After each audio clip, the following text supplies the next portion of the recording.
and welcome to episode 58. Yes, 58 of Zapped to the Past. I am Adrian Mills, and I'm joined, as always, by Graham Raddings. If you have not listened before, then this is a podcast where we discuss games that were released for the Commodore 64. Last week, we looked at our second batch of games from issue 27 of Zap 64, which we are in no way affiliated with, and we were embiggened by eagles, we were shot in the Sydney affair, and stupefied by Samurai Trilogy. This week, we conclude our look at the games in July 1987, along with a special snippet from one of our Patreon-only releases. So you can get a taste of all the creamy goodness that goes on over there, if you want. You can. But apart from that, Graham, tell us what we have going on in this episode. I don't want to. You don't have a choice. You do not have a choice. You do not. I don't know. In this local working farm turned awkward turd-smelling petting zoo attraction, with hot drink-unfriendly children's soft play zone, feed the angry goats and cows activity centre, novelty plushy shark selling gift shop, and overpriced egg bun and carrot cake stock cafe of an episode, we check into the Gargoyle Hotel, eat the free biscuits, and dial room service for a club sandwich with a side order of murder, in the delightfully dark Killed Until Dead, flaccidly flip-flop around and periodically become erect in the Slinky Tube platform adventure Frost Byte, grab our shoulder pads, eggy balls and helmets, and then travel to 1985 in our sports time machine for some on-field football, and pop across the Derby, grab our monk robes and fry an egg. Fry an egg is not available. Oh well, after we fry a tucker explores the Curse of Sherwood. We also try to escape a wintry island world in a rocket and set some icy traps in the now formulaic Spy vs. Spy III Arctic Antics. Take another trip back in time, back way before Way of the Exploding Fist didn't get a gold medal, yes, it still angers me, to when one-on-one fighting games were simpler, smaller, and judged by Gene Simmons of Kiss in the dated but influential Karate Champ. Grab our best camouflage fatigues and heading to the war zone via alternative transportation in the ridiculously difficult army moves, and explore some Commodore font festooned option screens and tiny sprites as we make arbitrary and seemingly ineffectual choices for our chosen hand-egg teams in the dull Headcoach. If that box of dubiously branded goat pellets ran out quicker than you thought, and you still feel like the new farm resident Kevin the Alpaca is staring you with hungry, hate-filled eyes, we become Rhett Dexter and enter the wood panel cockpit of an intergalactic spaceship in the twin-screen vector nightmare Dogfight 2187. Go AWOL and seek revenge on the ne'er-do-wells of New Earth in the Spectrum-y, otherwise somewhat interesting Rogue Trooper. Explore the grid and play one-screen 8-bit Tiggy Onlines in the dated but still fun Atari-inspired Beamrider before finally bulging our biceps, polishing our broadswords, packing our loincloths and heading into the arena for some Conan-style one-on-one head-chopping and sword-fighting in the gloriously gory Barbarian. So much controversy surrounded some of these games. If only we knew then what we know now, we could have prevented Wolf from Gladiator standing semi-naked in hairy underpants teabagging a glamour model. If only we knew. There you go. It all sounds good, maybe. A lot of games this week. This is the latter, so there's more games than normal. 12, in fact. 12 games to get through. So should we kick it off? Should we get going? Should we get into these? I think we probably should. Yeah, let's do it then. All right, let's bring on the first game.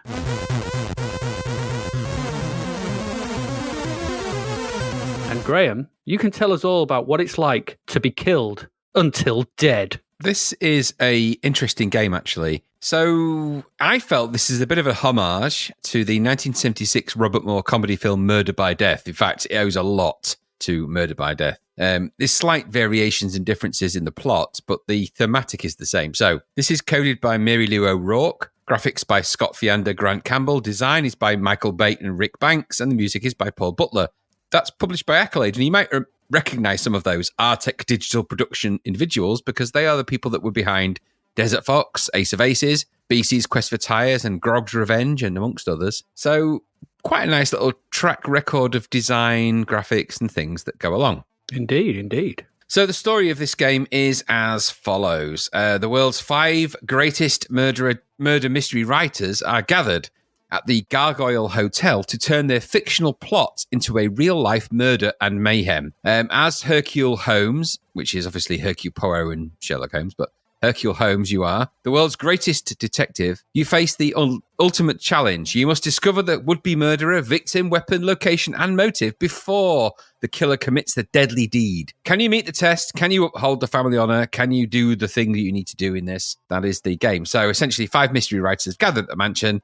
One of them's going to commit a murder. You are Hercule Holmes, and you've got to kind of figure out who's going to do that and stop them in their tracks, stop them beforehand. In order to do that, There are things at your disposal. You can search rooms, you can confront people, you've got evidence in there, you can even order secret recordings, all sorts of stuff. So when you start this game, you can choose to attend the Hercule Holmes School of Sleuthdom if you want to, which is like kind of like a trainee level. It's like a walkthrough, actually. Now, just take note, Sydney Affair, who didn't have any of that. It didn't, no. This the opposite. guy, this is the opposite. So you don't just see some poor bearded, bernarded guy get shot in the bean and go, oh, and then straight out of prison figure it cell out. cage. Exactly, yeah. So the case of Mr. Fletcher, you don't have that mystery here. Here, you actually do get a sort of a walkthrough, and the walkthrough is actually pretty much a step-by-step guide on how to construct and work the game, which is very handy indeed. So when you go through that, and then you can obviously play the game. Now, there's a lot of game here because you can choose your difficulty level between elementary, my dear Watson, murder, medium, rare. There's a running sense of humor in this game, which appealed to me a little bit, I have to say.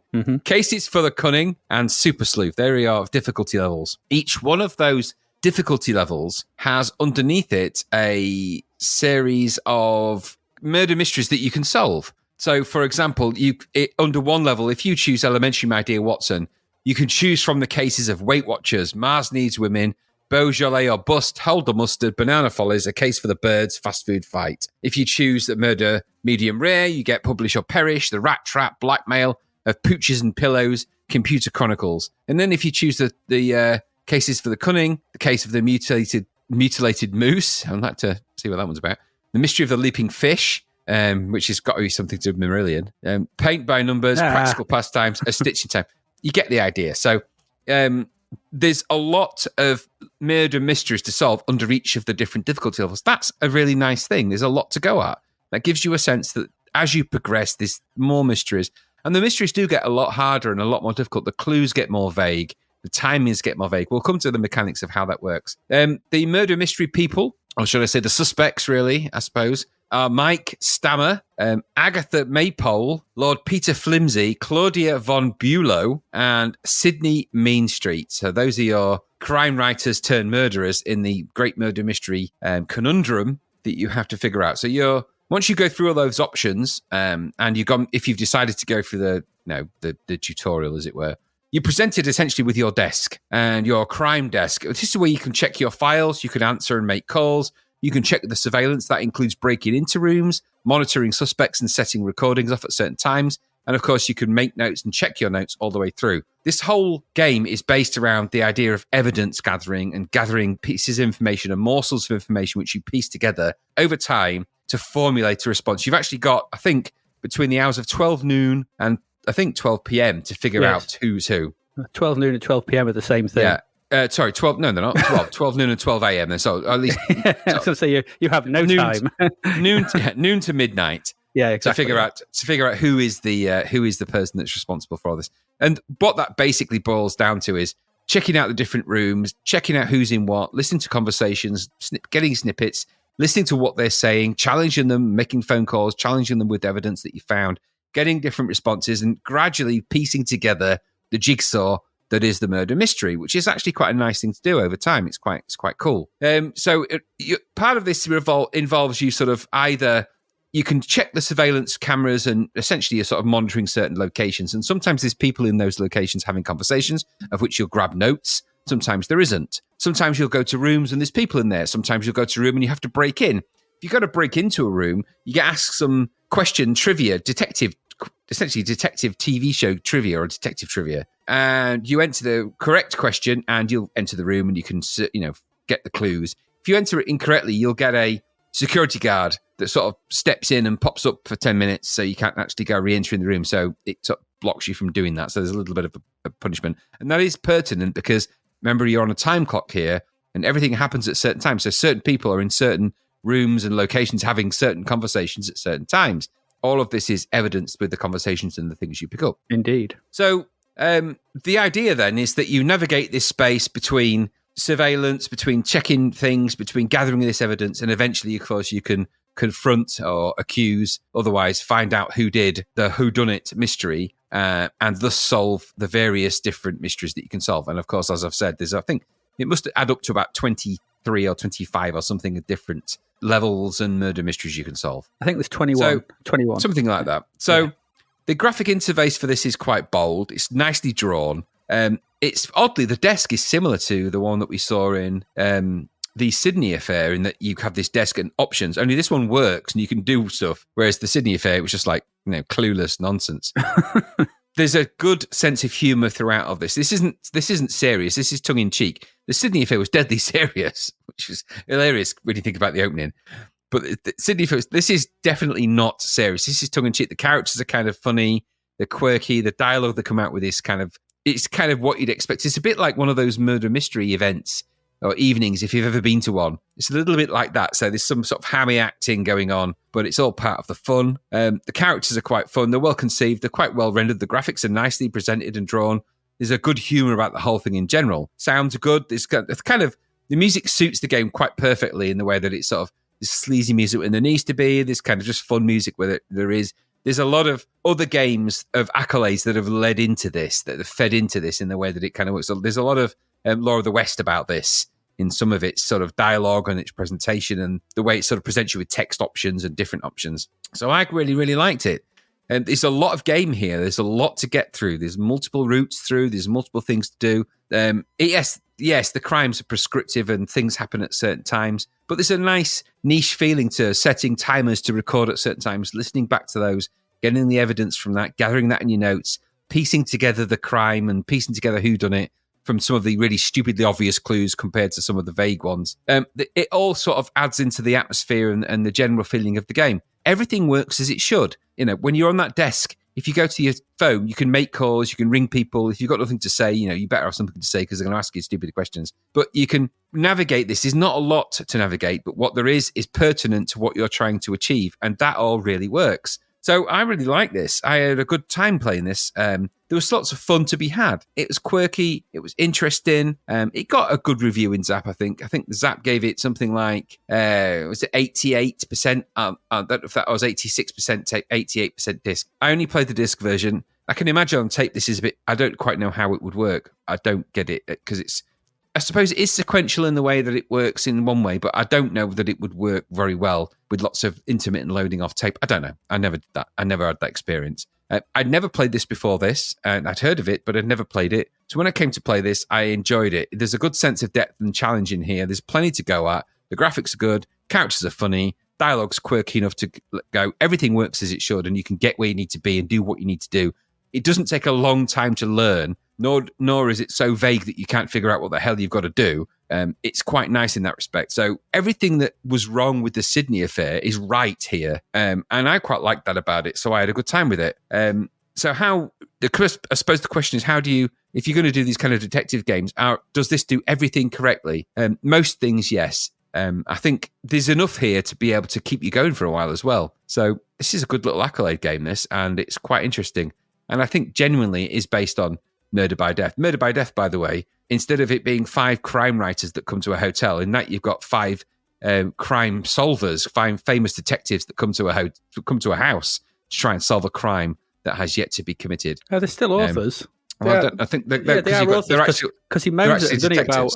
Yeah, but he moans at them as well about how their stories throw in characters at the last stage and everything. Yeah, true, but they are all supposedly sort of, I suppose they're written detectives in that, but they are detectives, variations. Anyway, all good. I enjoyed this. So what about you?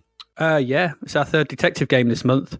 Something nefarious is in the water, obviously, but this is by some margin the best of the lot, because this is all about preventing a murder. So it's Minority Report, the game, isn't it? That is going to happen simplified version, but yeah, absolutely. There's no red balls and no like or precogs. Precogs. But this is just something's going to happen. You've just got to work it out.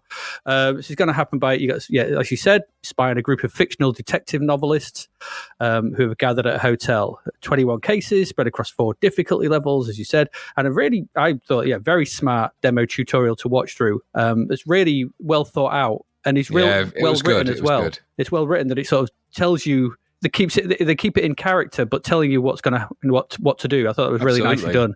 So it's all fairly, once you've watched that, it's fairly straightforward to grasp because it all takes place from your desk. And it reminded me a little bit of the opening before you went down to the Titanic in Race the Titanic. There's that desk sequence in that.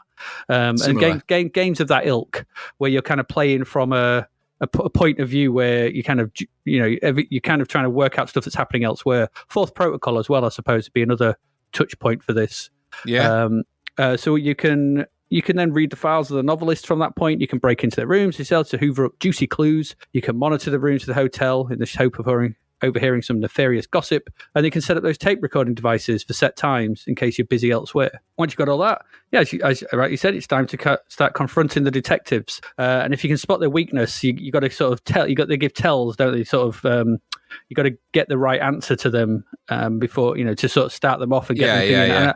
And as you start asking them the right questions, they get more and more jittery, and the character profile of the get more sort of shaky and more worried and everything. That's quite nice. Yeah. The facial expressions change, don't they? Yeah, so absolutely. Nice. Yeah.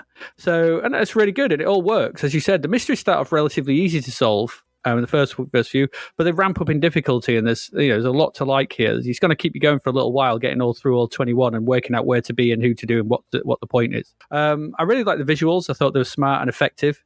I really like, and I think this is what you mentioned probably about Law of the West, the incidental animations in the background that break up the static of your office, the little guy that appears at the window or the fly that gets caught by the Venus flytrap and things like that. Just give your office a little bit of life. It could have been just a static, bitmapped image, and there's thought there, and it's nice. It's good.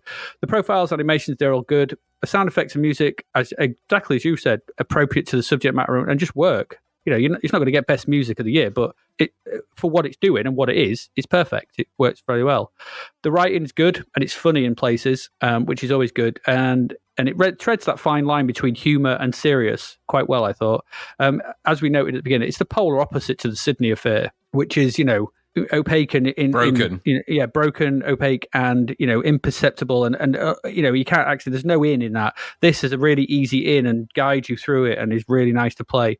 It may not have the interactive, playable nature of the detective, which is also pretty good, but this is still the more enjoyable game because I think there's just a more. It's more sort of trying to work out that crime. The detective was a bit more, it's more of a sort of arcade adventure-y style one, whereas this is find the crime. You've got these parts and you know exactly what you had to do. So there's a bit of difference there. So I really liked it. Yeah, it got 88 on disc, 86 on tape. And I do dread to think, I never played this back in the day. This was new to me. I had heard of it. I'd seen the review, but without a disc drive, it never came across my radar. It never floated through my transom. And so I dread to think what the tape version of this was like, though, because the game, even though the bits, it loads them in, there's constantly loading even from going from the files to back to the monitoring and stuff like that, actually within the level itself. And I can't imagine how they were doing that on tape. I don't know. That would be painful. You'd be backwards and forward and rewinding it all over the place. So I can't imagine this. But I didn't get to enjoy that this time. I got to enjoy the disc version through an emulator. And for me, it was all very, very good and very enjoyable. And like you said, is clearly inspired by, I don't know if the film Clue is out at this point as well. So films like Clue, Murder by Death, all those kind of sort of pastiche detective ones. Cluedo. What was that one you showed me last week? The one where they're all killed while listening at the wall. Silent Detective or something? Is it? There's something like that. Yeah, something detective. It's all those kind of pastiche of the detective genre with a bit of good, and it's really good. I thoroughly enjoyed my time with this, and we'll probably go back and try and solve some of those later murders because it just works. It doesn't matter that it's 30 years old. It just works, and that's a good sign of the game. So I thoroughly enjoyed my detecting in this game. There we go. Killed Until Dead. Good name as well. Yes, it is good title. Yeah, we like that. Yeah, it is surprising because I wasn't sure what to expect. I didn't know it'd be a bit lumpen and leaden, maybe. No, it was Accolade, so I thought it might have something, and I was pleasantly surprised. Yeah, it was. As was I. So there we go. We like Killed Until Dead. Will we like our next one? Because this is obviously the detective episode, I'm going to leave you on a cliffhanger. Will we like it? Dun, dun, dun, dun.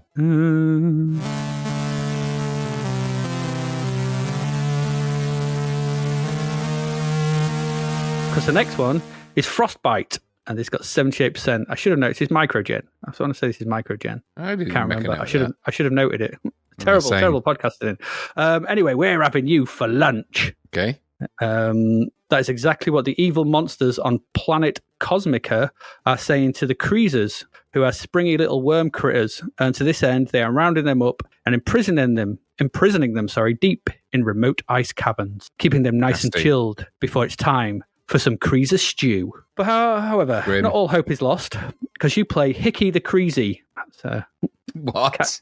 So you play Hickey the Creasy, not him from Greece. Okay. But this time he's a Creasy, Hickey the Creasy. That's Hickey from Kaniki. That's Kaniki. Yeah, it's a Hickey from Kaniki. Now you're a Hickey the Creasy. It's kind of similar. Anyway, you have escaped. He's escaped from his cage and he's hell-bent on rescuing his 5 fellow Creasers who are located throughout the caverns. So this is a port from a Spectrum original, which was by Chris Hinsley, who did the Wally games, namely Pajama Armor and Everyone's a Wally.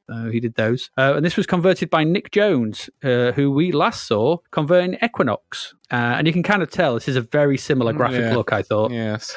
It's very similar, that kind of look anyway. Nick Jones, by the way, just as an aside, he's still working in the industry. Good. That's good. And he's worked on just about every incarnation of the NBA basketball games for 2K. Well, he clearly knows his way around a basketball. He clearly does. He's an engineer on them, so he knows his low-level coding stuff. That's what he does. Absolutely. Deep stuff.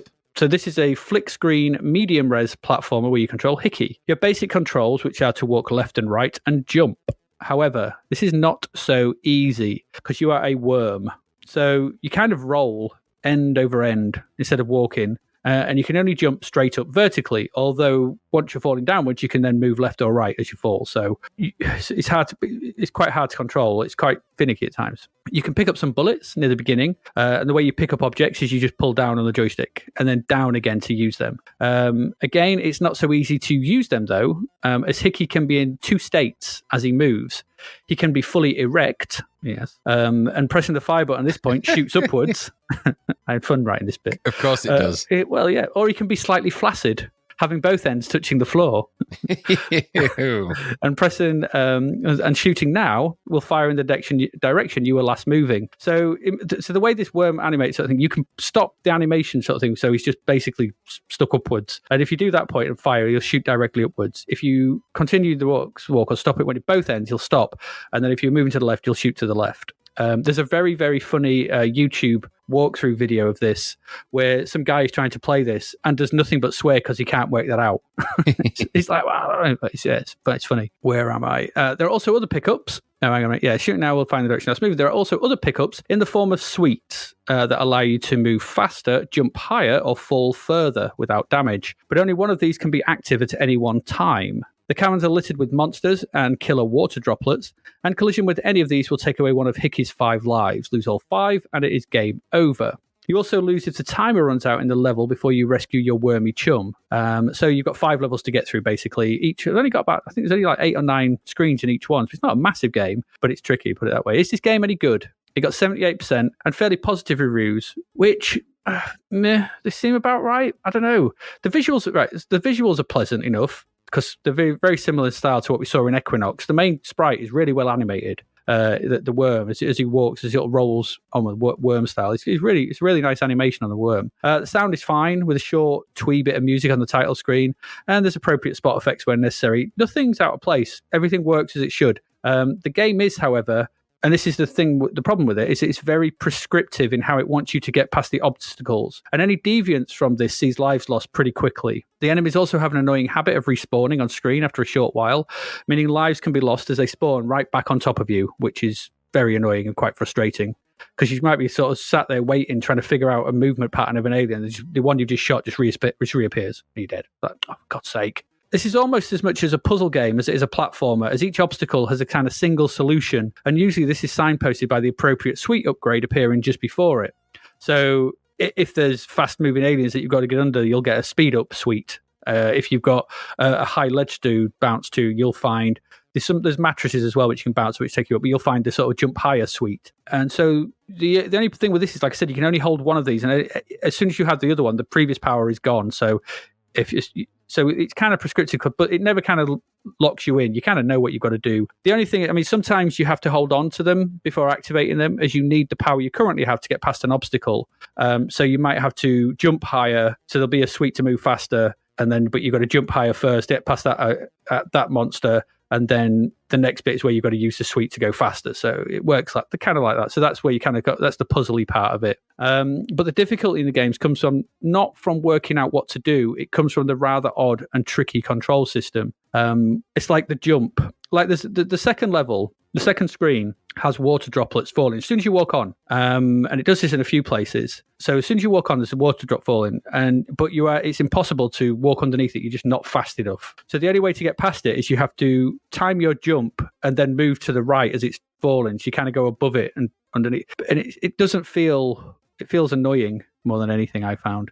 If you're willing to put in the time and effort to get past this, you might like this because it's a puzzle platformer. It's a real early sort of quite decent but kind of frustrating puzzle platformer. But I did get quite far into it. But the problem is some of the insta-death screens that the game throws at you leave you just saying enough is enough. There are some points where if you jump up, you get the master jump, you get the big jump, and you jump up the screen to go on to the next one. But if you jump in the wrong place with no knowledge of where to jump, there might be an alien immediately there and you're dead. But, oh, well, I didn't know to jump there. That wasn't... there's no information. In my opinion, you should always be able to avoid death. And this is a game that doesn't always have that, and that is what brings it down. It's all right. It works. It's a quality conversion in that it doesn't look like a Spectrum game. It looks like a C64 game, which is to its credit, and everything does work. It's just whether you are willing to put up with those harsh idiosyncrasies of the control system and trying to work out how you navigate this game is how much enjoyment you will get from it, I think. What about you? Did you enjoy it? Did you enjoy your time with Frost Byte?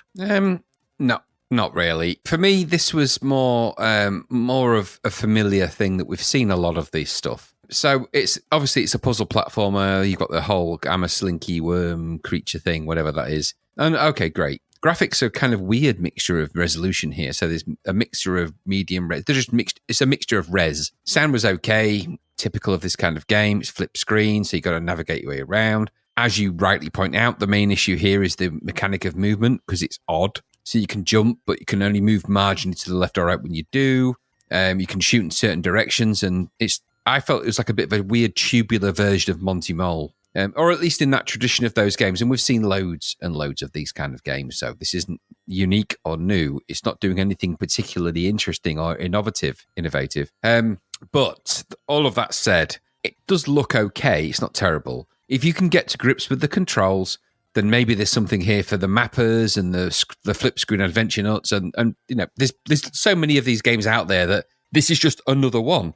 And there are enough people out there liking them because people keep buying them. It's certainly not the worst of this kind of game. It's certainly not the best of this kind of game. It's got reasonable graphics, reasonable controls if you can get to grips with it. The animation on the main player sprite is okay in the way that the tube moves around. If you can dig that kind of thing and you can get past that and 795 at 78%, it's about right. It's about right for this. It's a medium to average, flip screen platform adventure with a interesting, an unusual central core control mechanic. I think it hinders it, but some people, if you get used to it, might like it. So it's very on the average spectrum. I'd have given it more towards the 50-60% than 78. I don't think it's doing anything particularly brave or anything challenging. It's just doing what Monty Mole did, but with slightly less control. So there you go. Frostbite. Yeah, you're right. I think you're right. Your enjoyment of this is just how much you're going to get to grips with those controls, isn't it? Absolutely. Yeah, it is because they're idiosyncratic. It was microgen, by the way. I was right. It was. So just to sort of.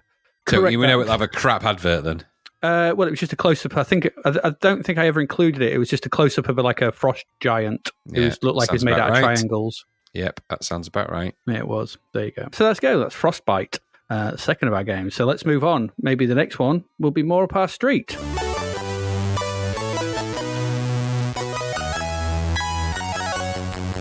Graham, we have more on-field shenanigans, and you can tell us all about it. See, I've given you all the American football ones. I feel bad for that, but anyway, it's another one. On-field football. What's it like? So this is this is a bit odd. This really. This is GameStar, and it was coded by John A. Fitzpatrick. The music, if you call it that, is by John A. Fitzpatrick. This was reviewed back in Zap issue number 2, way back in the day. So this was scored at 62% back then. So we're going back to June 1985. It was $10.99 on tape, $19.99 on disc back then. Ouchie. But that was back then. So it was 62% back then, and even back then it was like, yeah, this is all right, but you know what? There's a few things that are a bit weird about it. So here we are in July 1987.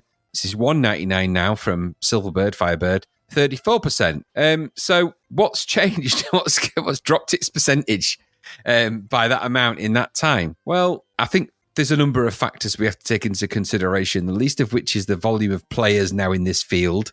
I think this is probably arguably one of the first American football games that was out there at the time. And so this comes as a bit of an aging re-release. This is obviously what Firebird, Silverbird are doing at the moment, finding some of these older games and releasing them. So this is very simple. It's a very simple, no-frills version of American football. Into the options, you can choose the duration of your game and the duration of the quarters. This is good. You've got 1 or 2 player. Then you get some more confusing options. You can choose the pinpoint hands trap from the F. This confused the hell out of me. Yeah, like, and the instructions don't give a lot more away. Or you can have scrambles, legs, agile. These are types of play, but not descriptive in the way that they probably should and could have been. They sound like characters in a prison drama. Well, it's good. Don't mess with scrambles; he'll kill you. You'll have your legs out. You'll have your legs out before you know it. I think the problem here is that they've tried to isolate the option controls down to F3, F5, and F7. So you've got, control what kind of play the computer is doing, or you. Control what kind of play the visitor is doing. I think that's them, but it could be you and them. I don't know. But and then you've got the kickoff at F7. So you've got essentially an array of options, but it's not, because they've left very small amount of screen real estate to do this with. You don't really get a lot of options. Anyway, once you've made your way through that and you've chosen what kind of play it is going to be, what follows then isn't really what you'd call great. You're presented with the kind of the game window, which is the top-down view of the field with 4 players per side. So we've already got problem number 1. There's more than 4 players on either side of a defensive or an offensive line in American football. Yes, there is. Okay, so this is where you're playing kind of with your mates on a field, and who you've got. One team is yellow and the other is blue. You can choose to play from in the cramped space at the top, which doesn't really help. And then obviously you set about playing the game. Then things start. It's not really clear how you control anything in this, because the game kind of starts and things are running around and you do go grey, or at least the player you control goes to a grey colour. But it's not clear what play is happening because it doesn't really give you that information. So things happen, the ball starts to fly around, people start to run about, and football, go. And it doesn't really help. So this is kind of visually inept, especially compared to what we've already played in 1987. Now, obviously, it's an old game. So compared to its, American football brethren in this space, this is old and tired and lacking in its graphic dexterity and everything. The fact that you only see kind of four players on the offensive team, 4 players in the defensive team, you've got limited range of options. The graphic display to get to this point, the option screens are very basic, very Commodore font and a few bits of graphics, but not a lot to it. The actual game graphics themselves aren't very good. It's not particularly interesting, and it's just inferior to all the other American football games that are out there at this time, even at this budget price. You would be better saving your money up and buying one of the better games than spending it on this and getting this essentially old experience. Now, back in the day, in 1985, you might have got away with this, but we've played a lot of games up till now that are a lot better than this in American football terms. Not just the Super Bowl game, but obviously Super Bowl Sunday, GFL. There's been a number of games that have all done things slightly differently. They've had more options, more to play, and more about them than this. This struggles, and I think it's really just an old age thing. I think this is the granddaddy and pensioner of the games, and it doesn't really bring anything to the gaming. It doesn't have any. It's not one of those games where you look back at it and go, "Oh, do you remember that game? It had that classic thing that it did, like international soccer does." It might be basic and it might have been blocky, but it did a certain thing quite well. This doesn't have that, so it's been beaten to this. If this is late to the party and the party's over. And this game's got, hey, party! And everyone's like, we've gone home. So even at $1.99, I think it's There's only just 4 people left at that party. There is. On I think on each side of the room. There's better games to play of American football than this. So you wouldn't choose this one, even at $1.99. Yeah, I think you'd be disappointed. So I didn't think much more to it than that. And did you? No, I did not. Even as a budget game, I did not care for this at all. It's not fun to play, and that's the main thing about it. And the way you have to memorize the plays and choose them, and the way it feels once it all gets going feels lackluster and cheap. I didn't like this. Only 4 players per team, weird options about hands and legs, chunky sprites, dull sound. I've not written much about this. We've had too much better American football games than this in this month, and it should have been left in 1985 where it belonged. Yep. There are some good budget re-releases. We've had some good budget re-releases from Firebird. Don't get me wrong, but this is not one of those. No. It was Activision, wasn't it, originally? So it's just part of their Activision bundle. They've obviously bought. This was. Yeah, but didn't Activision release the GameStar stuff?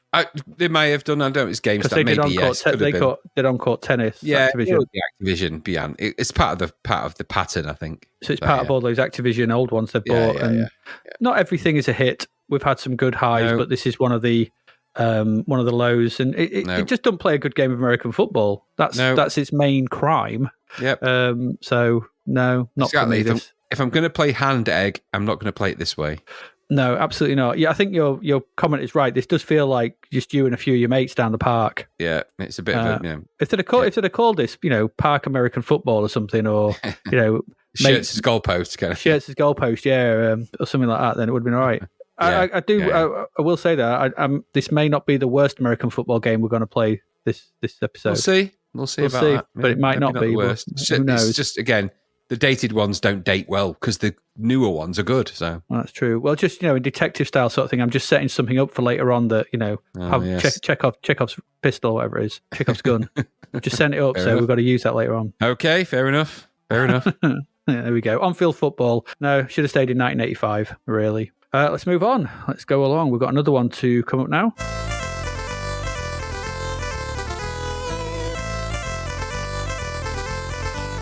All right, let's get into our next one, because our next one is another budget title, £1.99. This is The Curse of Sherwood. So the evil cult of Segalia has taken over Sherwood Forest. Do you remember the evil cult of Segalia from your Robin Hood myth? It's not one that I remember exclusively, no. It's not something I've come across, and I've watched Robin of Sherwood a lot. You have, actually. You have. But maybe it is. Maybe it is in there, and I just missed it in all my sort of adulation of Michael Praed. I loved his hair. I really did. I really wanted my hair to be like his. I was never happy when Jason Connery took over. No. Wasn't the same. No. Where was I? I was thinking about Michael Praed's hair. Hunter. Hunter and Clannad. All good. Only Robin Hood and his band of merry men can sort this cult of Segalia nonsense out. But they're being hard-pressed. I don't know what exactly that means. They're just being hard-pressed. So it falls down to you. I don't know. So it falls down to you, Friar Tuck, to remedy the situation. So you get on the old holy phone and dial up the Bishop of Derby, not Bath and Wells. It'd be good if it was the Bishop of Bath and Wells, to come and perform an exorcism on the forest. I don't think the cult of Segalia, have they possessed people? I don't know. Well, weird. They are now. Oh, they have now. Anyway, you head off. So you've called him up. Oi, Bish, come along, exercise this lot. You head off to meet him, only to find he's been foully done in. His body pierced by an evil black arrow. I don't know that. No. I don't think that arrows can, in and of themselves, be inherently evil. Okay. So, you've never met the Black Arrow, have you? It's terrible. it's just an object. Only on his person, you find the following note. And I'm going to read you the full note here, so take note. For fire protection, you must amass werewolf's fangs and a scrying glass, then travel through the misty wood to take them to the Witch of Good. From the man of solitary means, a parchment guide is what you need. Without you may go astray, and in the forest lose your way. To buy the mean to safety walk, a fiery monster you must stalk. He holds the price with precious metal, conveyed to the hermit without much fettle. A silver cross must be found before you feel safe and sound. On the pentagon it must be dropped, and the portal of evil will be stopped. There you go. Do you feel suitably... you know what to do now? Man's a Shakespeare.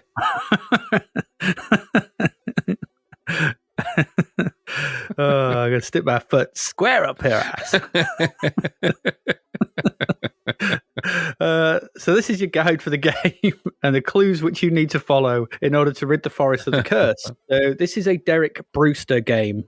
Is in the support from his Spectrum original, I guess. He did the Spectrum version. Boy, doesn't this look like a Spectrum game? I put this screenshot at the title screen. I was just like, have I loaded this up on a Spectrum emulator? What's happened? Looks like it's like a C64 emulating a Spectrum. Like, it's totally. There's commitment to the cause. So we've seen Mr. Brewster before with games like Codename Matt 2 and Conquest, which was the one where we should have read the buyer's guide before we moved into that castle. Oh, God, that one. And here, his penchant for making the C64 look like a Spectrum is in full effect. Even the font looks like a specky font. So anyway, this is a flick screen collect 'em up. The game is pseudo 3D in that you can move up and down in the screen space like Robin of the Woods, Saberwolf, Firelord, that sort of thing. As Friar Tuck, you are armed with an endless supply of throwing swords.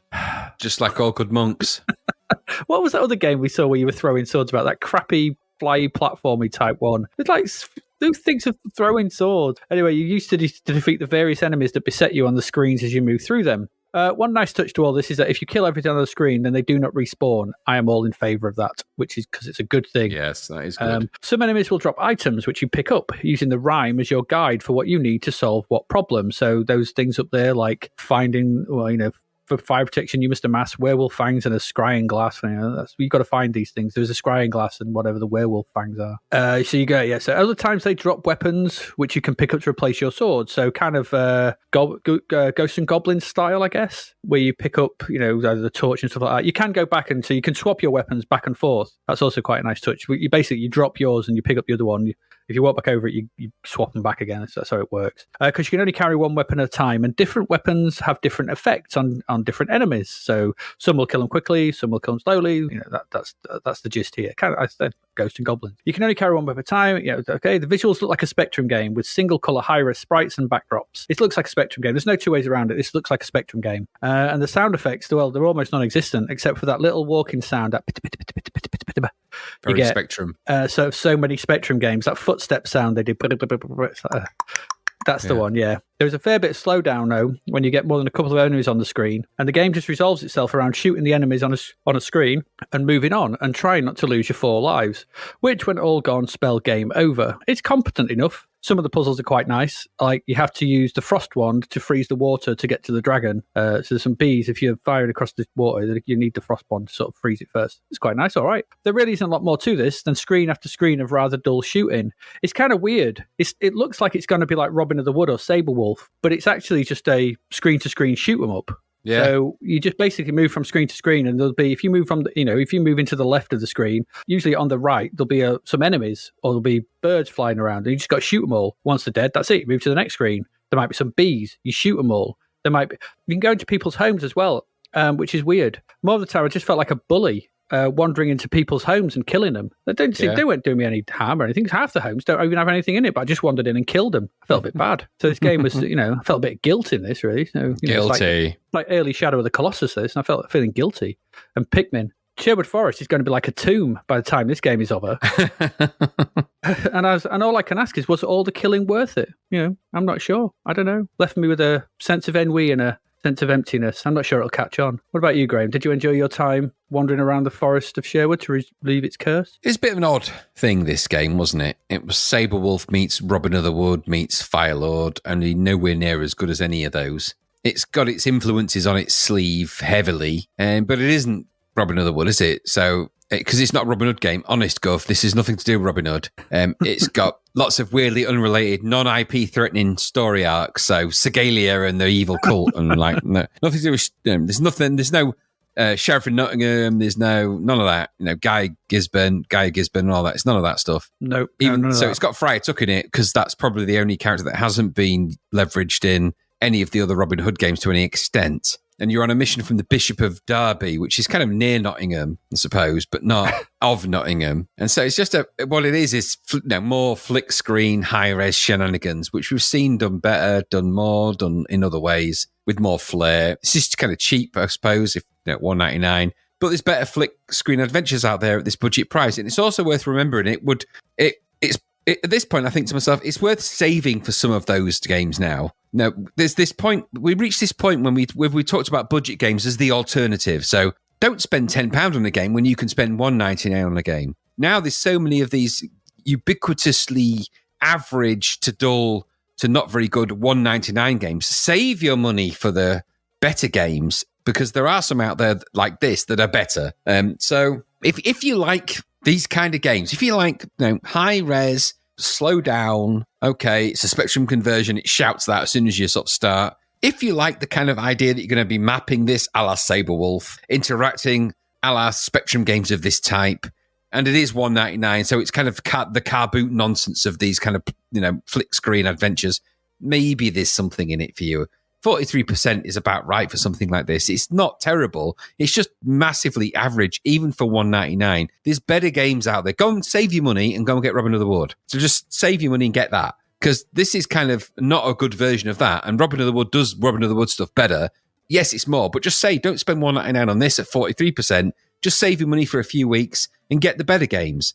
So it's all right, but it's just a Spectrum game, and yet another Spectrum game. And when I was playing this, it annoyed me a bit because you flick between these screens and you're flittering about and you shoot stuff, and there's that annoying Spectrum sound. If I wanted to play Spectrum games, I would have asked for a Spectrum for Christmas that particular year. I didn't. I asked for a Commodore 64. Give me Commodore 64 medium res, fat graphics with lots of brown. I don't. Just I'm like happy with that as long as they work. Exactly. Exactly. I know. I didn't ask for a high-res version of my Sunday dinner, and I don't want one now. So just take these average, don't release it even at budget price. These games are just boring and average. So if you like mapping games around this kind of premise, fine, but it's not for me. It was just, I've seen better. Saberwolf's out there. Play Saberwolf on a Spectrum. It's better than this. Yeah. Or Robin of the Wood. I think the thing is that the shooting is not that great. It's just not great at anything. It's average. It feels somewhere in between. I don't know. It's like someone tried to mash Ghosts and Goblins with Robin of the Wood or something. It did, but and just didn't work. This idea that it's okay to have, we spoke about this with the Loch Ness game. The Loch Ness monster exists, so make a game about that. Robin Hood has an arch enemy, the Sheriff of Nottingham, and all the stuff that goes on. Don't just invent Segalia, the evil this with the weird evil cult in, don't. And the Bishop of Derby has said, don't dress this in Robin Hood clothes and send it out there. If it's a Robin Hood game, make it about the Robin Hoods. So there's plenty to go up with that legend. You don't need, it's like dressing up a King Arthur game with all sorts of other stupid crap. You don't need to do that. There's enough stuff in that legend, and I don't believe that the Robin Hood legend is copyrighted as far as I'm aware. There's enough stuff in there for you to be able to make a game of that without going to this weird extent of creating your own nonsense around it to justify it being essentially another boring collect 'em up, though you have to flip screens like Saberwolf. They could have called this, Robin Hood, in brackets, the Saberwolf version for all the difference it made, because, Saberwolf, brackets, the Robin Hood version. It's the same difference, just no more. No. Yeah, I agree with all that.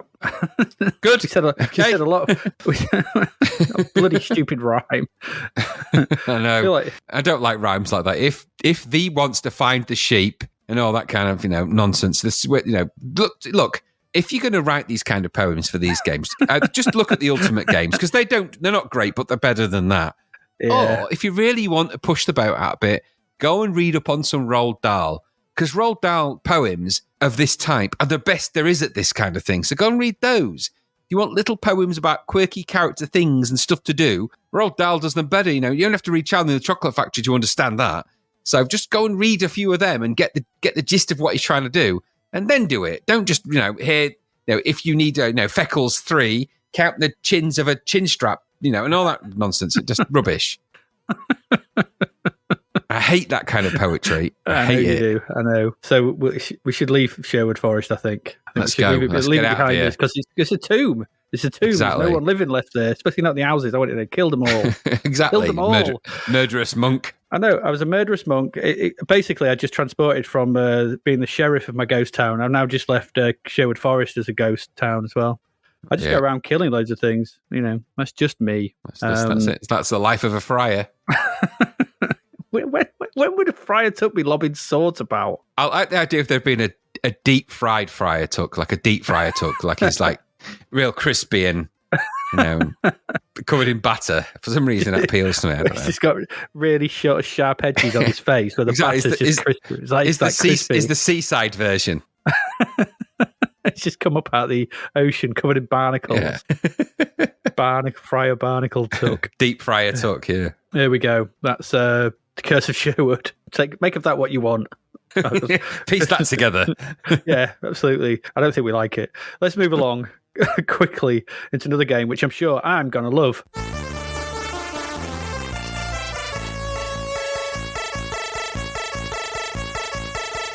Graham, tell us all about Spy vs. Spy 3 Arctic Antics. Well, this is Spy vs. Spy 3, isn't it? So obviously it's the sequel to Spy vs. Spy 1 and 2, or at least 2. Spy vs. Spy was written by Michael Rydell, and that was released by First Star on the old Commodore 64 in 1984. Obviously, it spawned sequels. This particular one, number 3, is created by Jim Nangano. Obviously produced by the same company, Databyte / First Star, depending on where you are. And so we've gone from the tropics of the second game to the Arctic. The mission here is to locate and launch a subterranean intergalactic rocket before the worst Arctic blizzard hits of all time. So you're on a time limit. So here, the same logic applies. So both you and your compadre, enemy, spy, are trapped. This is obviously just to contextualize it. This is based on the same logic of all the other Spy vs. Spy games. So it's the same objective. It's a 2-player split screen game based on Mad Magazine's cartoon strip Spy vs. Spy, which was about 2 spies trying to kill each other. Okay, there's the context. This time you're obviously on the Arctic island. And you've got to escape in the rocket. There's 3 parts to the rocket that you've got to find. That's the uranium fuel capsule, the guidance gyroscope, and the entry punch card, where they are scattered across the island. So you've got to find those, get the briefcase, gather them all together, get in the rocket, and take off from the island before the big blizzard hits and you freeze to death. So you need all of those things for that to happen. As with most of these games, you can play 1 or 2 player. You can adjust your difficulty level here. You can actually choose from several different the difficulty level is essentially the different maps, and they go up in size. So they can start quite small. I think there's 8 or 7 or 8 maps. But you can choose the maps, and they escalate in size and proportion. And so that's really just more space for you to scuttle about, navigating around, setting traps, and trying to find the 3 components of the rocket, and then take it off. So you can choose that. You can actually choose the IQ of the opponent, which makes the game arguably a bit easier and harder. I'll come back to this and why this is a stupid thing in some instances, and you can even choose whether the location of the rocket is hidden right up until the end. So there's some controls around the method of play and the mode of play here. There's a number of natural hazards around the island, such as the blizzard. Obviously, that's your time limit for the game. So I think you have 13 minutes or 14 minutes to complete before the big blizzard hits and you both freeze to death. So that's the amount of time you've got to figure the 3 elements of the rocket, get to the rocket and take off. And also, of course, there's other things as well. So if you avoid the freeze, there's thin ice you can fall into. The mainstay of your energy, if it is such in this game, is your actual body temperature in the Arctic, of course. So your body temperature is key. You've got to try and maintain your body temperature, or at least not let it get to 0, because if you do, you freeze to death. And there's a number of things that will obviously expedite the freezing. So falling through thin ice, you'll lose body heat. Getting snowballs thrown at you by your enemy will cause you to lose body heat. Drowning, or at least staying in the freezing water. Trying to wade through deep snow without snowshoes. All of these things, and getting hit by icicles, all of these things will reduce your body temperature. You can actually combat that by going into an igloo and standing by the fire in there. That warms you back up. So you've got a way of regenerating, if you like. But the idea is you explore the map, set some traps and booby traps for your opponent, while on the route of trying to find the 3 things that you need in order to leave the Arctic islands that you're on. There is a nice little bit in this where if you go into the same space, it sort of becomes like a 1-player screen where you can throw snowballs. Before it was sword fighting, if you remember in the other games, and it was sword fighting was always a bit crap in these games. Yeah. In this one, the swords don't work because it's so cold. All right, so you got to throw snowballs, and even the way you throw snowballs is a little bit convoluted in this. You got to stand in the right place, you got to press the right combination, you got to do the right thing, and it's not as instant as it sounds. It's not like grab a snowball, throw it, which it should be since you're in a tundra full of snow. You've got to comply with the conditions of this particular game. So those are, again, I'll come to the limitations of all of this. So that's the one-on-one combat part of this. Instead of swords, you've got snowballs, and you can only throw so many of those. So here, in this game, the booby traps are obviously contextual. In the previous game, we've seen coconut grenades and all that kind of stuff that we had in traps. Here, you've got obviously a saw, ice pick, a hammer, dynamite, water bucket. You can use all of these things for like cutting holes in the ice so that your opponent falls through. This follows the remit of the Spy versus Spy game. You hamper your opponent in order to try and win. So you can chip at the icicles, and then when your opponent goes through, they fall. There's water that you can drop on them. You could, of course, plant dynamite and blow them up, but you need the detonator plug-in to do that, and there's conditions around the kind of way that works as well. You've got to have the right colored dynamite. So you get some of those hindrances are actually bigger hindrances than you might first think on the surface of it. What seems like a game where you can just run around, bury things, blow things up, actually has some kind of controls in it which sort of hinder you. The game space itself, obviously it's split into two parts. There's two screens. They're identical essentially, but obviously if it's two-player, player two is controlling the enemy character, the other spy. If it's computer, then the other spy is running around doing stuff underneath, and you can concentrate on your screen. And obviously they emerge at times when you're on the same screen space. And like I said, there's 7 islands to choose from, which is kind of the difficulty. Got to find the missing components. There is a map on this as well. You have what's called a trapulator, which is kind of your control mechanism for your traps, the various items that you collect. You collect them by running over them with the joystick and pressing the button. The controls are quite simple, but to control your trapulator in your map, that shows you on your map where your enemy is, where the various things are located, so you can navigate your way to them. And you sort of navigate your way. It's a bit like a wrist control. So there's kind of and the enemy has that control as well. So they can obviously see where you are and see the things you're doing. They can't see your traps. Once you've hidden them, you can see them. But once you've hidden them, they can't be seen by them. Obviously, you set those for opponents. The idea of which is to sort of slow them down, reduce their temperature, get them so they have to go back to their igloo and warm themselves back up and do all of that, giving you the advantage. And of course, the game ends either if you get all the pieces of the rocket and the briefcase, go and leave the Arctic island on that rocket, or if the blizzard comes in, you run out of time and you both freeze to death, or obviously if one of you is killed by being frozen and you lose all of your temperature. So the game itself, quite nice in that respect. The presentation of this game, the look and feel of it is quite nice. Nice intro screen. The graphics look cold and icy. It's all whites and blues and all the kind of graphic colors. It's medium res. They're quite bold, the graphics, suitably icy looking. And the most part, they're kind of okay, as most of these games have been. They kind of they look similar to all the others. There's no great difference. Whereas the previous one, which was I think Island Capers or Tropic Capers or something like that, was set in kind of the tropics. So it was all yellows and browns and blues and sunshine. This is all whites and blues and ice. So it plays over those two screens, and that in the most part that's okay. There's nothing inherently wrong with this game, but there are some little weird things I noticed here upon playing this. Now, I had previously played probably more of the Spy vs. Spy original game than I had the sequels. So if you've not played the other two, you probably might find this is perfectly okay and this is a perfectly good game. The scrolling here is quite jerky and juddery. Now, it's not super smooth in the others, but it's smoother than it is in this one. So I don't think the graphic engine is as good as it has been in other games. The playing feels more ploddy. It feels slower to navigate and move around. Now, it was never fast in all the other games, but it just feels a bit slower and more ploddy here. And I think ploddy means that the game feels, the action feels hindered. It feels slower to operate. This is a game where you've got to run, but really allegedly run around, sneak around, hide and dig and bury and do and lay traps and stuff. And it just feels like you're kind of plodding around. No, there's no real urgency to it. The timer doesn't really... It feels like you should be able to move quicker than you do in the game space. And I think probably you could and should. It just doesn't feel like it allows you to do that. I don't quite know why. So it feels hindered. Yeah, there's fun to be had here, but there's little new to offer in this game than there was in the others. We've already seen all of this. We've already seen all these traps. We've seen this game logic. We've seen all this two-player thing. We had this discussion about the first game and the second game. There's new traps, yes. There's new locations, yes. There's new kind of, caveats and things. And the single-player option with its manageable AI, okay, that's a little bit interesting. Although I have to say, when I switched it, as I mentioned earlier, when I switched it to the lower values of AI, the computer version just became inept and stupid. And just if you put this on level 1 for the AI, the IQ of 1, you'll find your opponent is just digging holes and falling in them themselves, blowing themselves up all the time. They become an imbecile in this game. They don't become an opponent. They just become stupid. And that means that really that those lower levels don't mean anything. It's just designed for you to run around and lay traps and just, if you're going to do that. So is it fun after all of this? Well, if you like the previous two or you haven't seen the previous two, you might like this.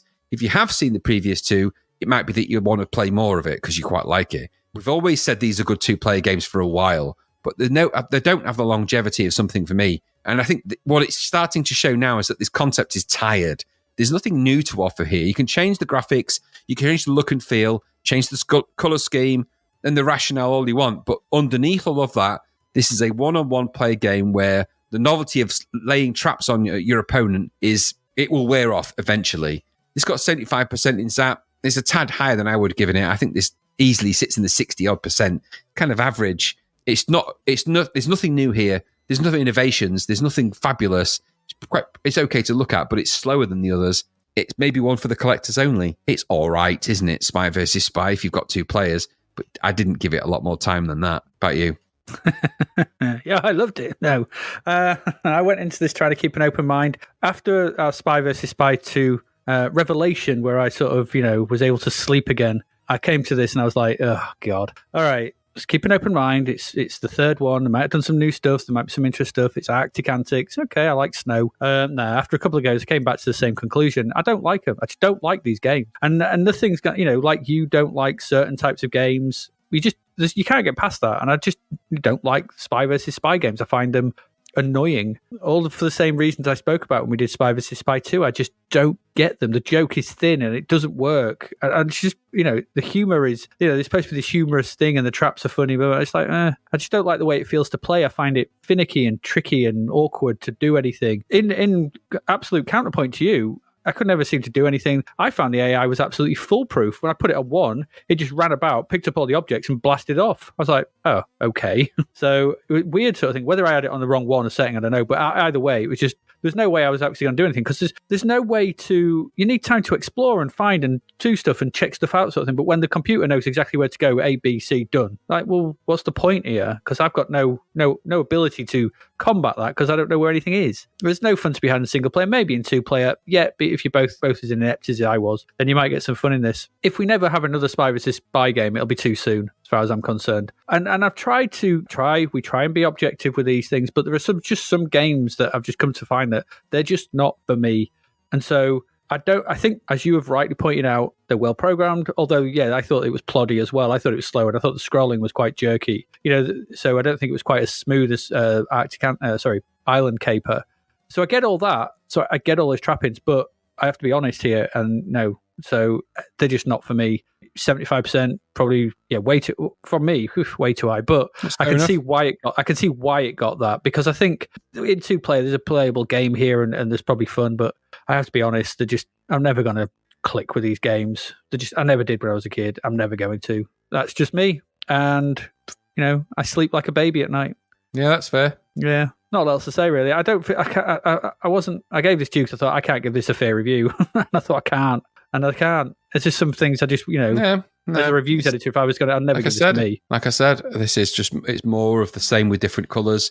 You like these kind of things, you're going to dig it. For me, I played it and I found that it was just a bit. I've done it all before, and it's not as good as other games of this type. Absolutely in line with Gary Penn in the magazine, who basically just said exactly what you did. He said, "I'm just getting bored of this." Yeah, totally, and I agree with him. Yeah, weird. Anyway, there you go. Spy vs. Spy 3, Arctic Antics. It's not for me. It might be for you. Who knows? Let's move on. We've got one game left before we move into our special feature.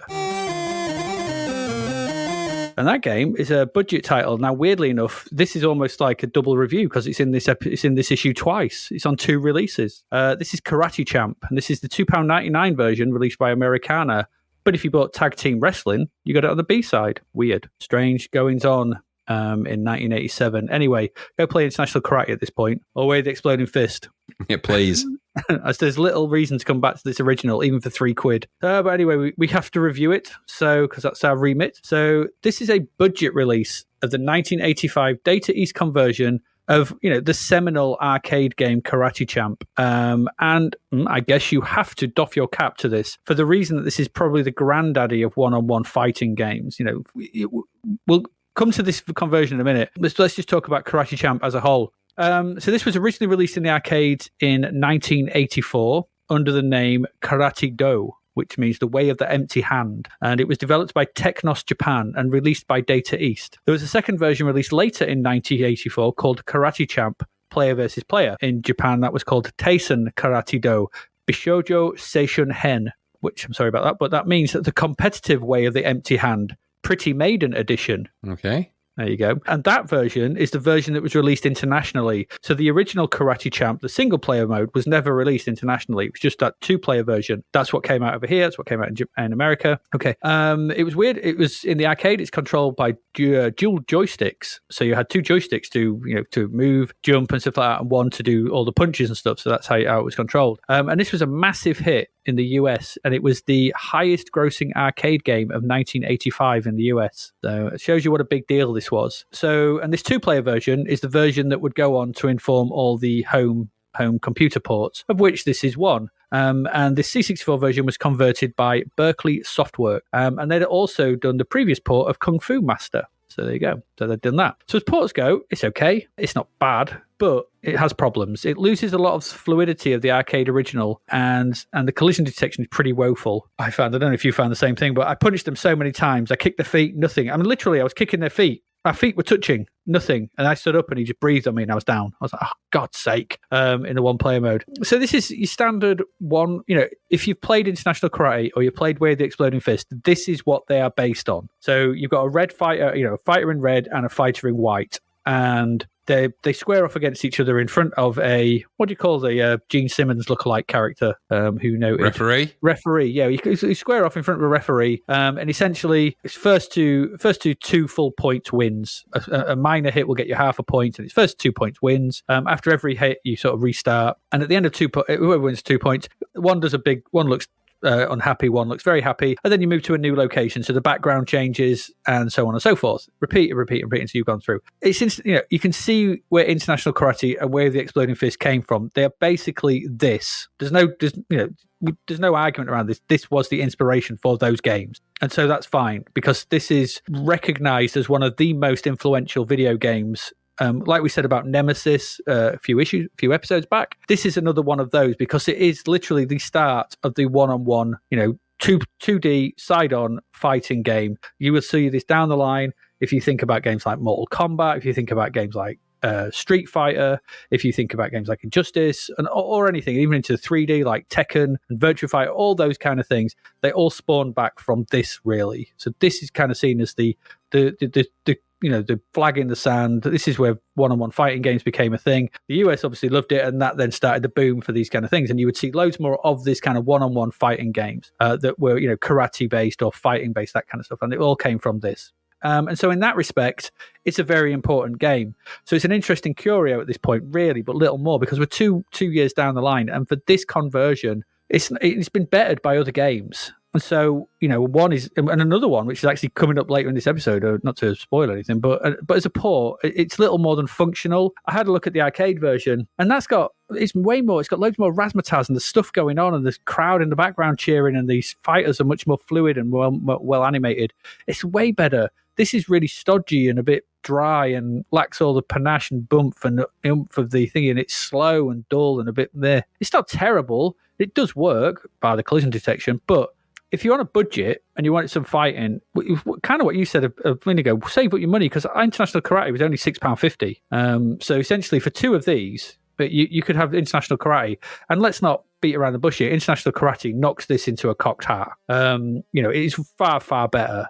So I don't reckon, it got 52%. It's probably about right for £3. You can have some, cheap funds, but it is, even at this point in 1987, you can start to see where it's all starting, but it doesn't really have much more going for it apart from that at this point. So, I wouldn't recommend playing this aside from go look at the arcade version and see where it all started. But this port, it's all right. It's functional at best, but nothing more than that. What about you? Did you enjoy the trip down karate nostalgia lane? No, this is like, you're throwing a big swinging party and you don't invite your grandparents to that, do you? And you don't invite them because they might be they might have been the party masters back in their time, but you're entering them into a very difficult situation. Things have moved on.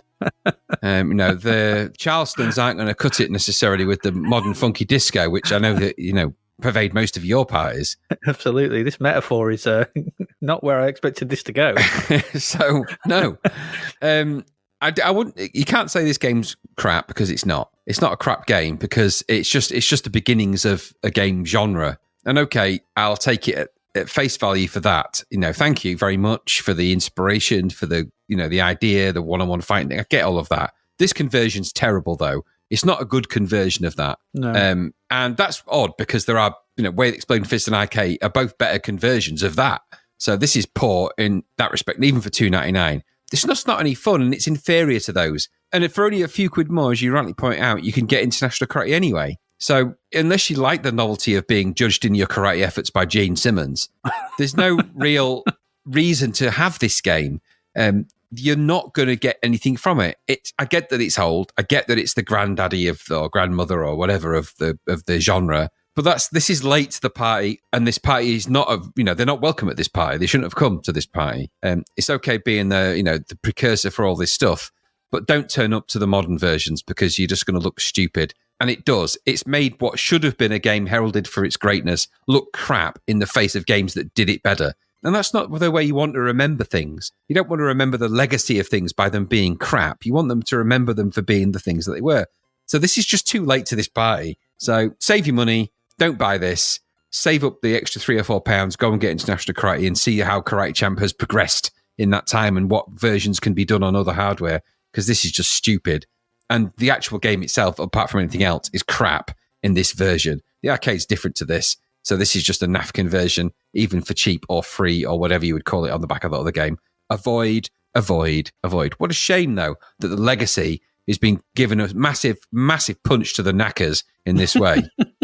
Because it shouldn't have been. Loads of in this That's game. what I mean. This is the equivalent of walking towards somebody and them doing the crouch and then the groin punch in Way the Exploding Fist. You're just going to lay there going, oh, curling into a ball, and that's what this does.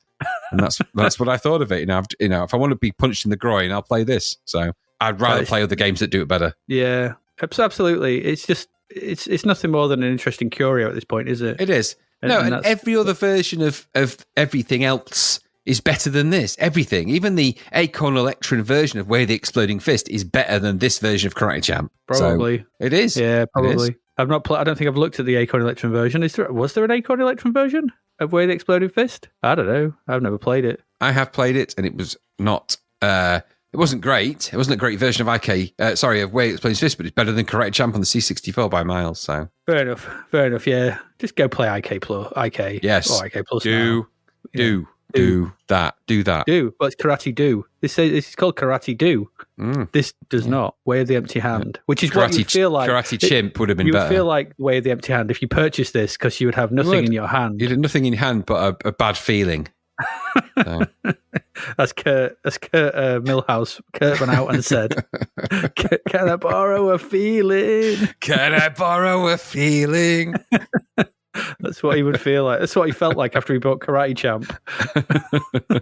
That's what that song's all about. You'd be a karate chump, is what you'd be. You would be, yes. Yeah, Karate Chump. There we go. That's our first 6 games for this episode. We've got 6 more coming in after our next little section, which is a snippet from one of our Patreon exclusives. We hope you enjoy it, and we hope it inspires you to come and listen to the rest, which obviously you can do by signing up to the Patreon. It's all very simple and easy, but we'll say that probably more so at the end of this full episode. But yeah, you've got that coming up. Once you've listened to that, we'll be back where we will have another 6 games. So stick around, enjoy the listen, and we'll see you in a bit.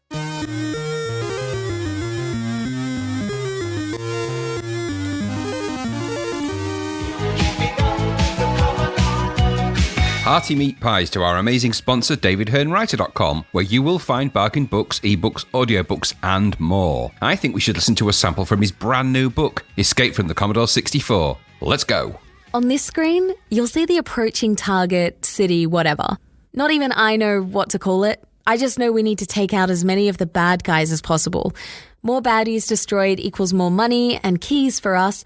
Then we can buy our way out of here and into the next game. Right. Sarah gave a firm nod. I think I remember Reese playing this one. He was obsessed with it. I don't remember it being a shoot-'em-up. It was more a, virtual 3D world. Well, Nell said, apparently the new mayor has made some changes, adding more action than the programmer intended. Sarah looked at her blankly. In other words, he's made our lives harder. Very cool indeed. Escape from the Commodore 64 audiobook is out right now. To find out more, visit DavidHearnWriter.com.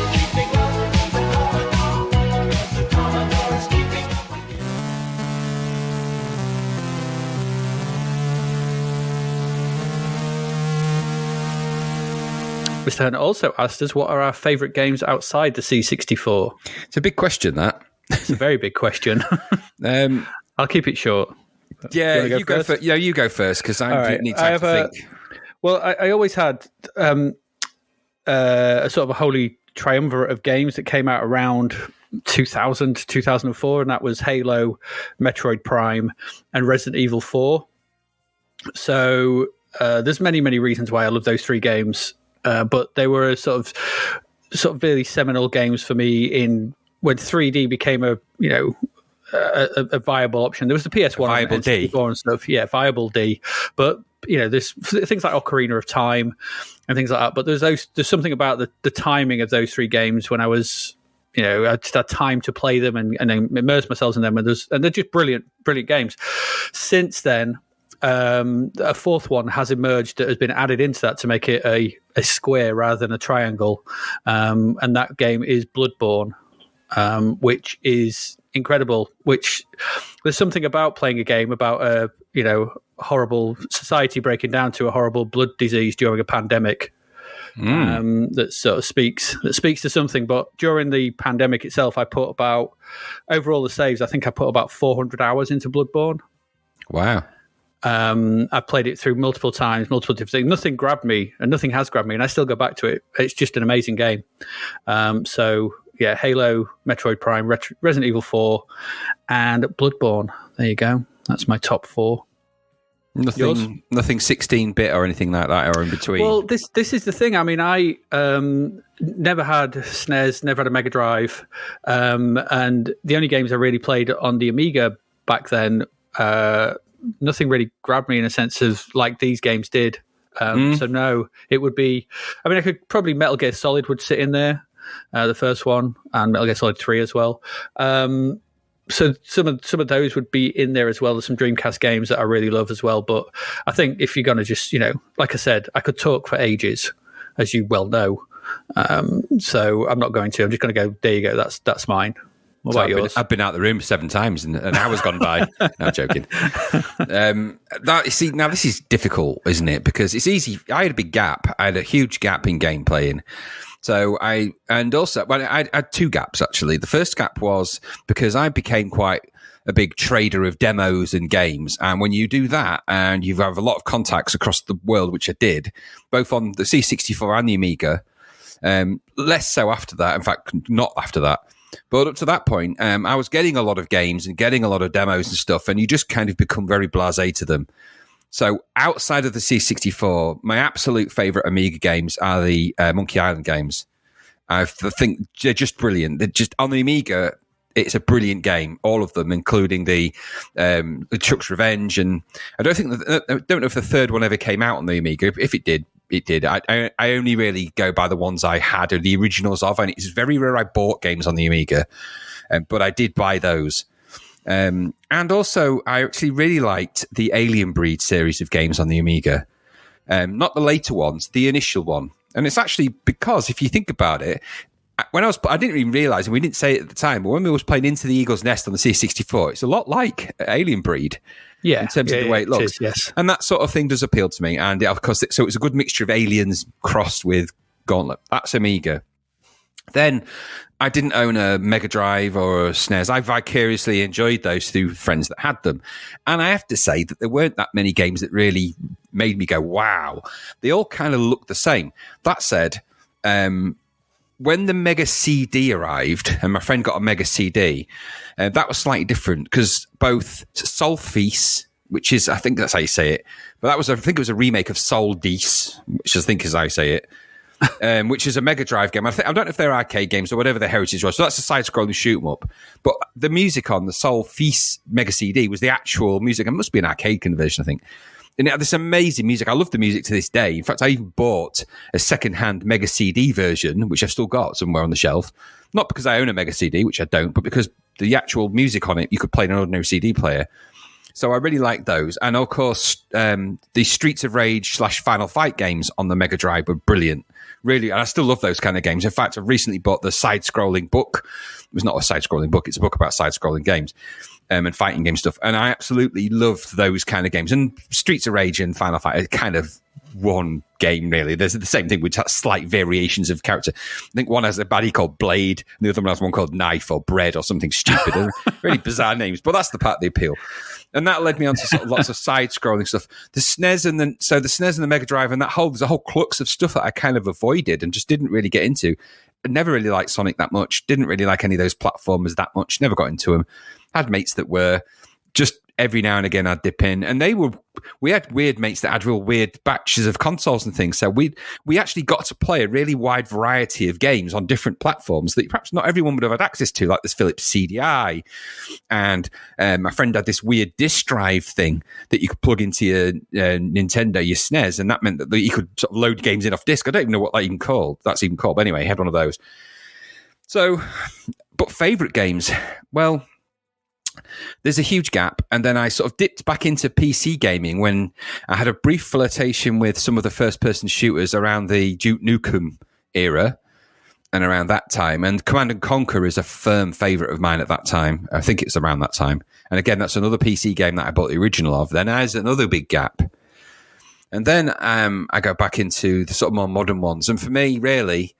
and you could shoot me down if you want for these, because I didn't play any of the games that you've mentioned. I played Bloodborne briefly, and it wasn't my cup of tea. But you reintroduced me to console gaming. I'd completely switched off from it, and so God of War series. I'm putting them as in a series. Apart from the more recent one, the God of War 2. God of War 2 is just a phenomenal game. It's just incredible, and as a game that introduces you back into console gaming. When you've not seen games for a while and you come back, that's such an amazing experience. I still remember playing it in your house. You showed me it to this day. I remember going, that is just something else. Yeah. And games like that. So that kind of, what do they call them? Hack and slash third person? What are they called? Yeah, the official name? I think the terminology is character action games. So character action games then. And so that kind of game appeals to me. So the Ninja Gaidens of this world, all of those. And then the Devil May Cry series and all of those. And that genre of game I really like. So, what's in the favourites? Oddly, nothing from that genre. God of War sort of does dip its toe in, but for me, I go by the experiences I had. No Bayonetta? Again, Bayonetta it has a place, but I go by the emotional investment I had into those games and the journey they took me on. Last of Us, the first one, absolutely took me on a journey. That was an emotional journey, that game, and it's just genuinely, absolutely mind-blowing and a step above. Half-Life 2. Because I had played nothing like it, and then I played Half-Life 2. I didn't ever play Half-Life. I played Half-Life 2 first, and it's just completely. If you imagine never playing a game like that, and then playing that, and not even experiencing anything like it, and then that, it blew my mind, and still does. And then Bioshock Infinite, because I think it's the Bioshock series, but Infinite is my favorite out of the three. Principally because I think it's the most beautifully engineered and designed game design I have ever seen. And I think I probably ever will see. I think it's stunning. Absolutely stunning. The way you can fly about and jump about and the way the game logic works and the twisty turning, everything about it is just somebody sat down and when they made that game idea, sometimes these things you think they're never going to be able to pull that off. And yet they did with that. Everything in that is amazing. It's just mind blowing, and that's why I go for those sort of titles. I have to say, in the also rans, of course, Halo has to be in there, but it's really difficult to pick out. It says your favorite games, not your favorite game. So Halo's in there in my list but I played it on PC first, weirdly, before I played it on console. Yeah, I know, weird, I know, but it's how you come across these things and. I just remember, you going on and on and on about it and thinking, God, it can't be that good. I was a right Halo bore. But it wasn't a bore. You were just absolutely, completely spellbound by it. And I remember coming across it later after the 6-hour conversation we had in the pub about it. And you're completely going mad, and rightly so. And I remember playing it thinking, this isn't all that. And then getting to the section where you can counter the flood. And going, this is something else. This game is astonishing. And then realizing, as the Halo sequels came out, how much goes on in Halo in the background and around the edges, and how different you can take the approaches to that in all the different ways you can. Mm-hmm. And then you realize that game is genuinely incredibly, incredibly brilliant. Mm-hmm. So it's in there. So those are some of my games. I know it's not a full list. I couldn't honestly. I played so many games over the time. Yes. These game moments stick in your mind. I mean, loads of games recently. You've played a lot more games more recently than I do. I've taken a bit of a break now completely from all gaming, apart from what we do for the podcast. I just don't have the time and the dedication. I played Ghost of Tsushima. I got really into it to the point where I was wearing a kimono around the house, and it just, apart from Blue Pant Day, yeah, it's just upset everybody. And I started getting really demanding of all the neighbours and demanding money off them and everything. It was weird, and just chasing people down on horseback a lot, and then writing haikus. Oh, the haikus I've written, goodness me. Galactic eyes, sharp as Tikagi, and all that. Yeah. So yeah. Anyways, I feel like I've rambled on there, but yes, that was mine. No. There you go. You ask us a question like that, I expect an answer. Yeah, it's a big. But yeah, I think the four I've put are the most thematically consistent through them that keep it all going. But gaming moments, there's just too many. There's I think if you're talking sort of next gen moments, one of the big ones for me was in Ghost Recon Advanced Warfare 2. I don't know if you ever played that. No, I say most of these real big modern ones I've not done. Yeah, well, it was on the 360, so this was the first time you'd had some games that were sort of high def, and I just got a new high def TV. Well, high def, it was 720 or 1080, whatever it was at the time. And Ghost Recon Advanced Warfare 2 is the sequel, obviously, to Ghost Recon Advanced Warfare. There's a bit in it where you fight through the first sequence, and then you get in this helicopter. I think it's all seamlessly done, and you get in this mission briefing as you're going around the side of this mountain. And about what you're going in. You go into the town or the city of Juarez in Mexico. Mm-hmm. And as you come around this side of this mountain, the general or the sergeant or whatever is banging on it. You're going, there's this and this, and the intel says all this, and typical militaristic jingo. But then just as you come around the mountain, it's so perfectly timed because it's just, gentlemen, welcome to Juarez. And you just round the corner of this mountain, and there's just this city in flames laid out below you. And as a next gen moment, it's one of those few moments you just go, there's the extra power. and it's just like, oh my! I've never seen anything quite like it. It's an incredible sequence. I'll also echo as well. Half-Life 2. Half-Life 2 was it was a one that took a while for me because I got Half-Life 2 on launch on PC. But unfortunately, it was completely and utterly ruined by the stuttering bug that plagued Half-Life 2 when it first came out. So I couldn't play it really, and it kind of left a bad taste in my mouth. So it was quite a while before I kind of came round to playing that through as well. Same with the Portal games as well. But there you go. Okay, so what's our next question? So that's that one, games. So David Hearn asked again, what music are you currently enjoying apart from Jennifer Rush? Dude, I've never enjoyed Jennifer Rush. No, I haven't. Not on an ironic level, not on a funny level, not anything. Never enjoyed Jennifer Rush. This is going to be your question because I don't think I've listened to any new music post 2008. Right? Why? I just don't listen to time. I've only got so much time, and I listened. I found myself listening to podcasts more than I do music, just to keep up with things. To once you get into a certain thing, so that's what happens. So I just don't really listen to a lot of music these days. If I do, I just stick something from YouTube on a sort of playlist of something or other, or I just listen to Rush because. That's about it. I know where I am with them, and when I'm working or something like that, I just need something on that I know, and I'm not gonna bug me. So, yeah, I don't really listen to much music these days, apart from old 80s cheese. So, what about you? I tend to find more interesting, newer music. I don't ever listen to the charts or anything like that. I don't understand it, and I don't want to. There's a current genre of music. I don't even know what you call it, but it just sounds like someone going, I woke up the other morning and I couldn't find my peas in my shed, so I went and then sort of background sounds like ding, tick, tick, tick, tick, ding, ding, and it's just some kind of rap variant. I think I don't want to. I tend to listen to stuff on Bandcamp and on Soundcloud. So I'm quite a big advocate of both of those platforms for different reasons. I've been listening to a band that I really like called Siome on both those platforms. They're on there. You can download their albums and listen to them for free if you want. I like something called sort of a synth outfit, for want of a better description. They're called VHS Glitch, which are really good. They're like a dark synthwave stuff. Something called Nyctophiliac, which is kind of a trip, almost a dark industrial trip hop, which is really cool. They've got an album called Dark Side of the Mental, which is really, really good. I also like some really majorly heavy metal-y stuff. So Threat Signal and bands like that, I quite like stuff like that. It depends what I'm doing. If I'm training in the gym and stuff like that, I tend to like to listen to really aggressive industrial metal. So the Ministries, although I don't really like the new album as such, but it's better than some of the other stuff. But Ministry, your classic old school 80s Frontline Assembly, Skinny Puppy, KMFDM, that kind of stuff. Mm-hmm. But I also like some of the newer stuff as well. And SoundCloud's I quite like Deep House, so there's some Deep House stuff in there as well, and a bit of a mishmash. What I can tell you is I couldn't name you the top 60 tracks in the UK for downloads. I wouldn't know who they were, and Darth Vader says they no longer have no meaning for me. Well, he didn't say it like that. He didn't say they no longer have that? No. Yes, that name no longer has meaning for me. That's that name. All right. He didn't say that music doesn't have no, but in my head he does. I know not what this there's some good stuff out there. Just if you go genre hunting on things like SoundCloud, there's some really good little. People do some really interesting stuff. There's a really good one called Wolf and. I want to say Wolf and Badger then, but it's not Wolf and Badger. It's called Wolf and Raven on SoundCloud.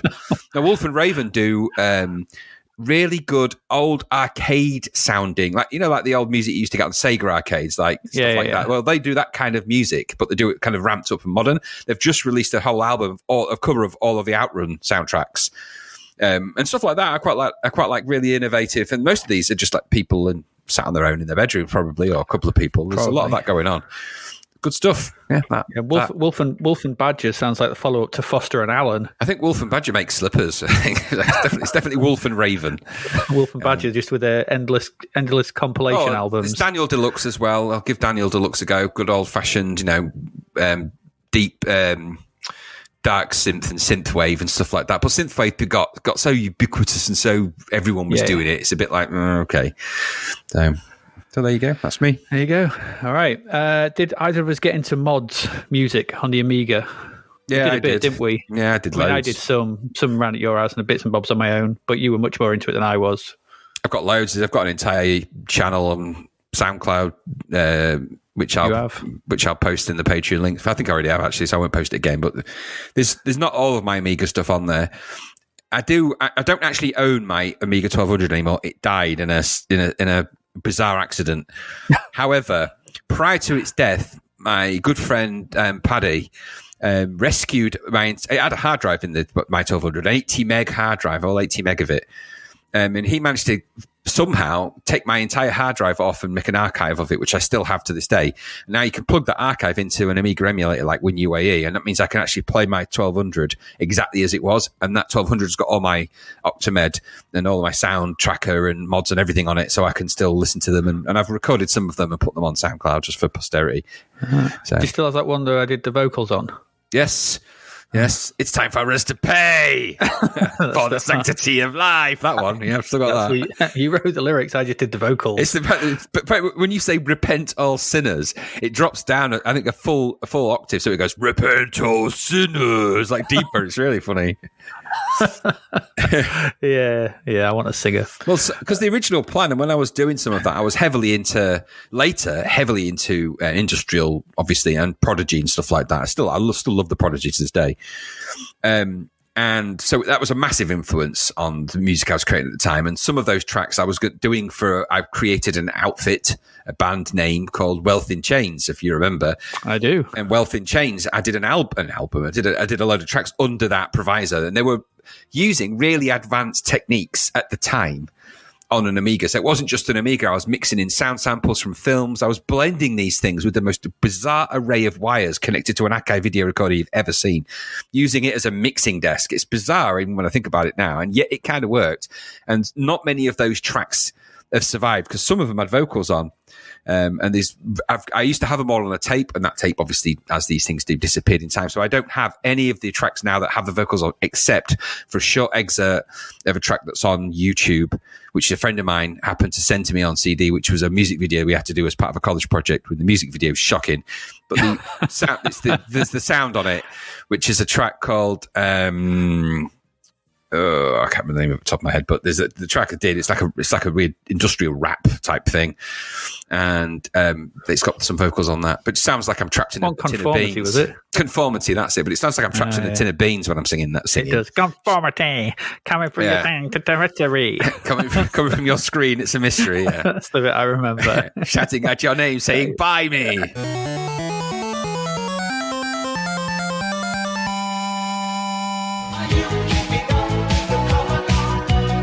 Sun, Sea and Chippy Tea to our sponsor, DavidHearnWriter.com. Let's take another listen to his amazing new book, Escape from the Commodore 64. Looky here.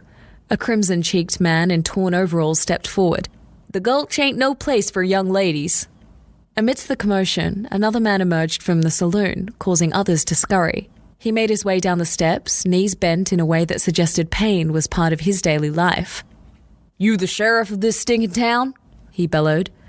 Sarah looked at Nell. Nell looked at Sarah, and together, they turned their attention back to the bearded character, complete with 10-gallon hat, dangling cigar, and spurs jittering against the ground. Without thinking, Sarah placed her hand across her holster. "What's it to you, punk?" she asked, surprising even herself. The bearded man pulled up, shocked at the response. How dare a woman speak to him in that manner? "You lawmen are all cowards." "Ladies," Nell corrected him, "and we don't like your looks. Get out of town." As the mayor of Targ, I declare this book awesome. Escape from the Commodore 64 audiobook is out right now. Visit DavidHearnWriter.com today. What are you waiting for?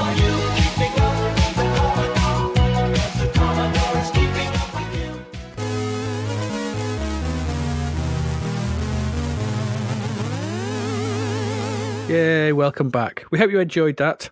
And now we're back with more games. So without further ado, let's crack into them because we've got another 6. And then obviously that's it. We're done. We've done July 1987. It was a big month. Three episodes, 6 more games. Let's crack through them. And our first one is, God, it's good luck if you get through this. This is Army Moves. This was an Ocean game. This was $8.95. So Army Moves. So you have become captain of the Secret Operation Corps. And to celebrate, you are undertaken a suicide mission to rescue some plans that are of vital importance to the Allied army.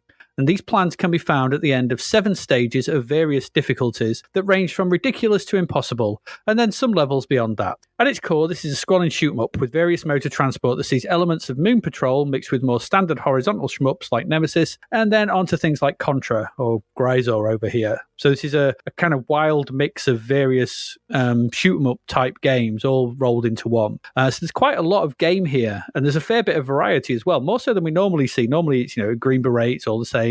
Ghost and Goblins is all the same. Nemesis is all the same. Well, this tries to sort of be a kind of jack of all trades, and let's have a think. And you may think, okay, looks quite nice. Maybe some of the visuals are all right, but this is programmed by Zach Townsend, who did Cobra. So, okay.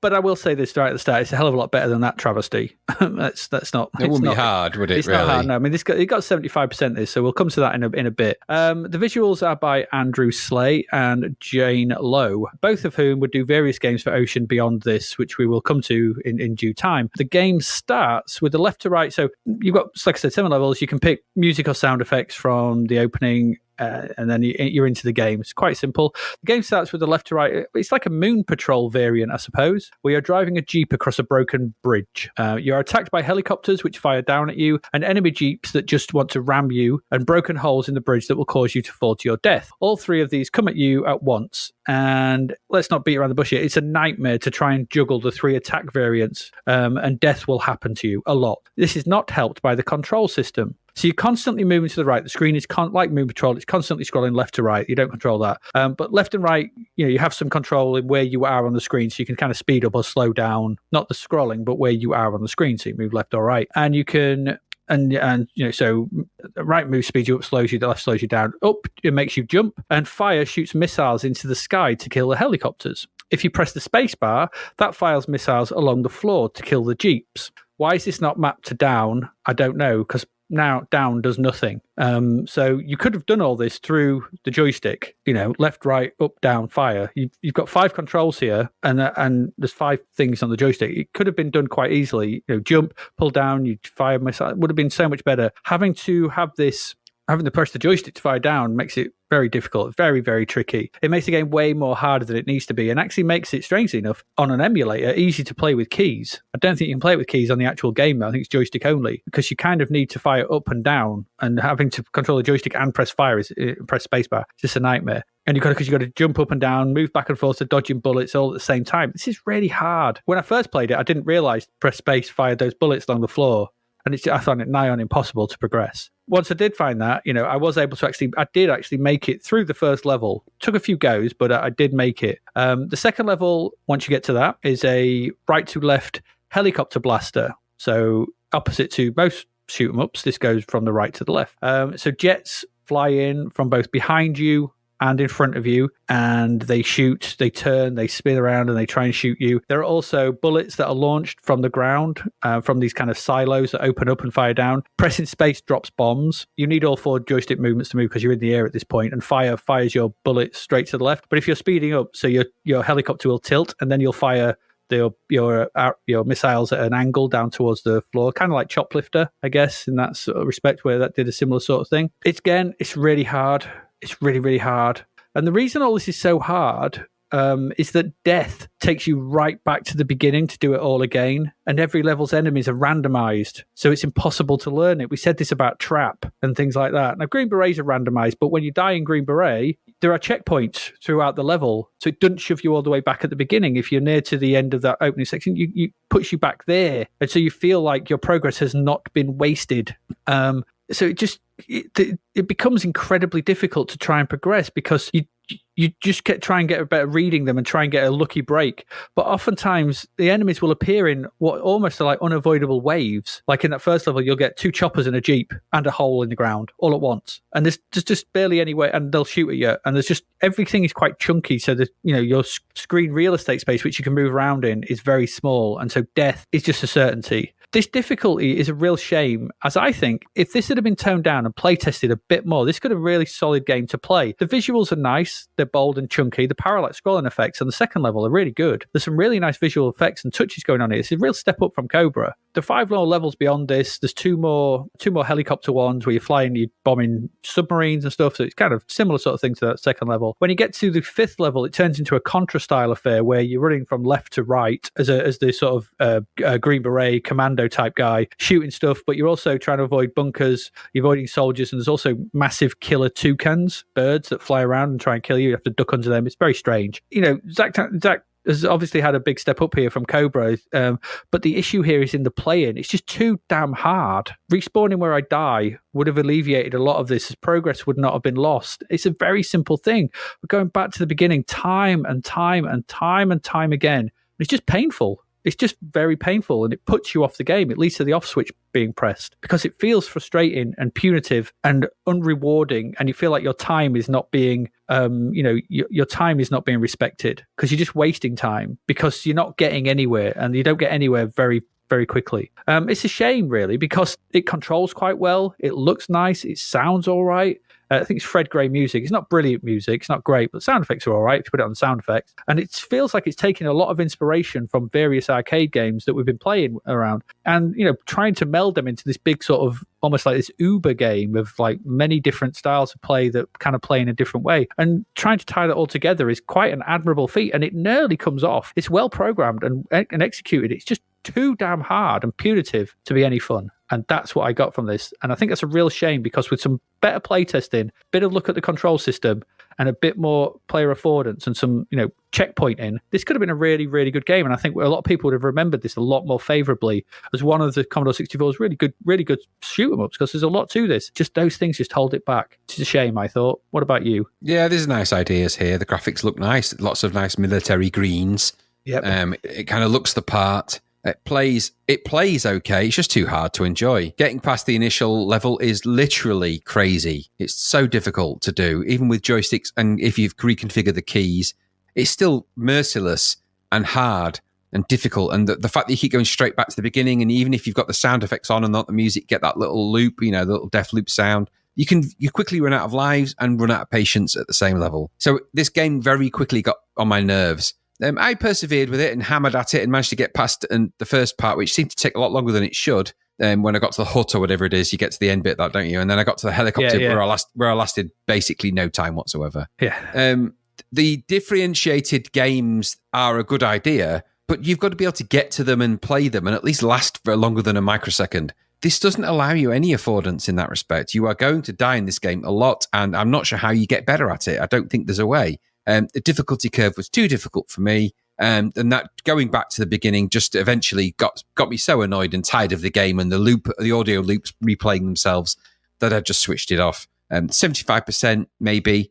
I don't think necessarily you would ever experience 75% of this game. I think if you gave this game based on the score, based on the game, the part you're likely to see more often, you're going to see about 30% of this game. So I think as much as it's got some nice graphic touches and it plays well and it's not buggy, it works. And it does have that bit, changeover. So it does go from, helicopter, go from, moon patrol to the sort of shoot 'em up mega Fort Apocalypse type helicopter type game, whatever you call that, to that kind of Grisor thing. It's got all that. You're never going to see it, I don't think. I don't know how anybody would do this game with the volume of lives you've got. I don't get it. I mean, maybe my teenage self, maybe I'd have stuck at this longer. Maybe I'd have played it for a bit more. Maybe I'd have had a bit more patience with it. Maybe I'd have persevered with it. Is it that kind of game, though? I don't know. I find that the sound loops are not the kind that after a while you're going to just accept and move on with. They're going to drive you mad. Just the idea that you would get to 99% to then die at that point and go back to the start is just no thanks, no. So Army Moves, not for me. $8.95's not a bad price for 3 games, really. But are you going to see all 3? I don't know. Yeah, exactly. Well, Flash Gordon didn't have these. If Flash Gordon had had this kind of difficulty spike where you never saw the other 2 levels, we wouldn't have given, even at budget price, we would have said, no, this is just stupid. The same logic applies here. Yeah, it's a shame. And like you say, and what you said, the shame is that had they just given you a little bit more, because Moon Patrol isn't as hard as that Moon Patrol bit on this game. If you'd have given you a little bit more time to jump and move and just figure stuff out, you'd have got and allow people to get to that level 2, even if it's hard but not impossible. People would have wanted to get to level 3. Or actually, in this game, I think it's level 7 or something, because I think the first few levels are the same. But you're never going to get there, so shame. Shame, indeed. Yeah, that could have been a contender, that one, but it's just too damn difficult. Yep. Army Moves is a strange title as well. Don't really mean much. No. Sounds like it was. The music, by the way, for Fred, I don't like the music for this at all. It's wibbly wobbly. I don't like it. It's not the best. No, it's not. Sound effects are pretty better. It doesn't shout military generally. But no, I found myself playing it with the sound effects after a while, which was better, I thought. There we go. Army Moves could have been a contender. Let's move on to our next one.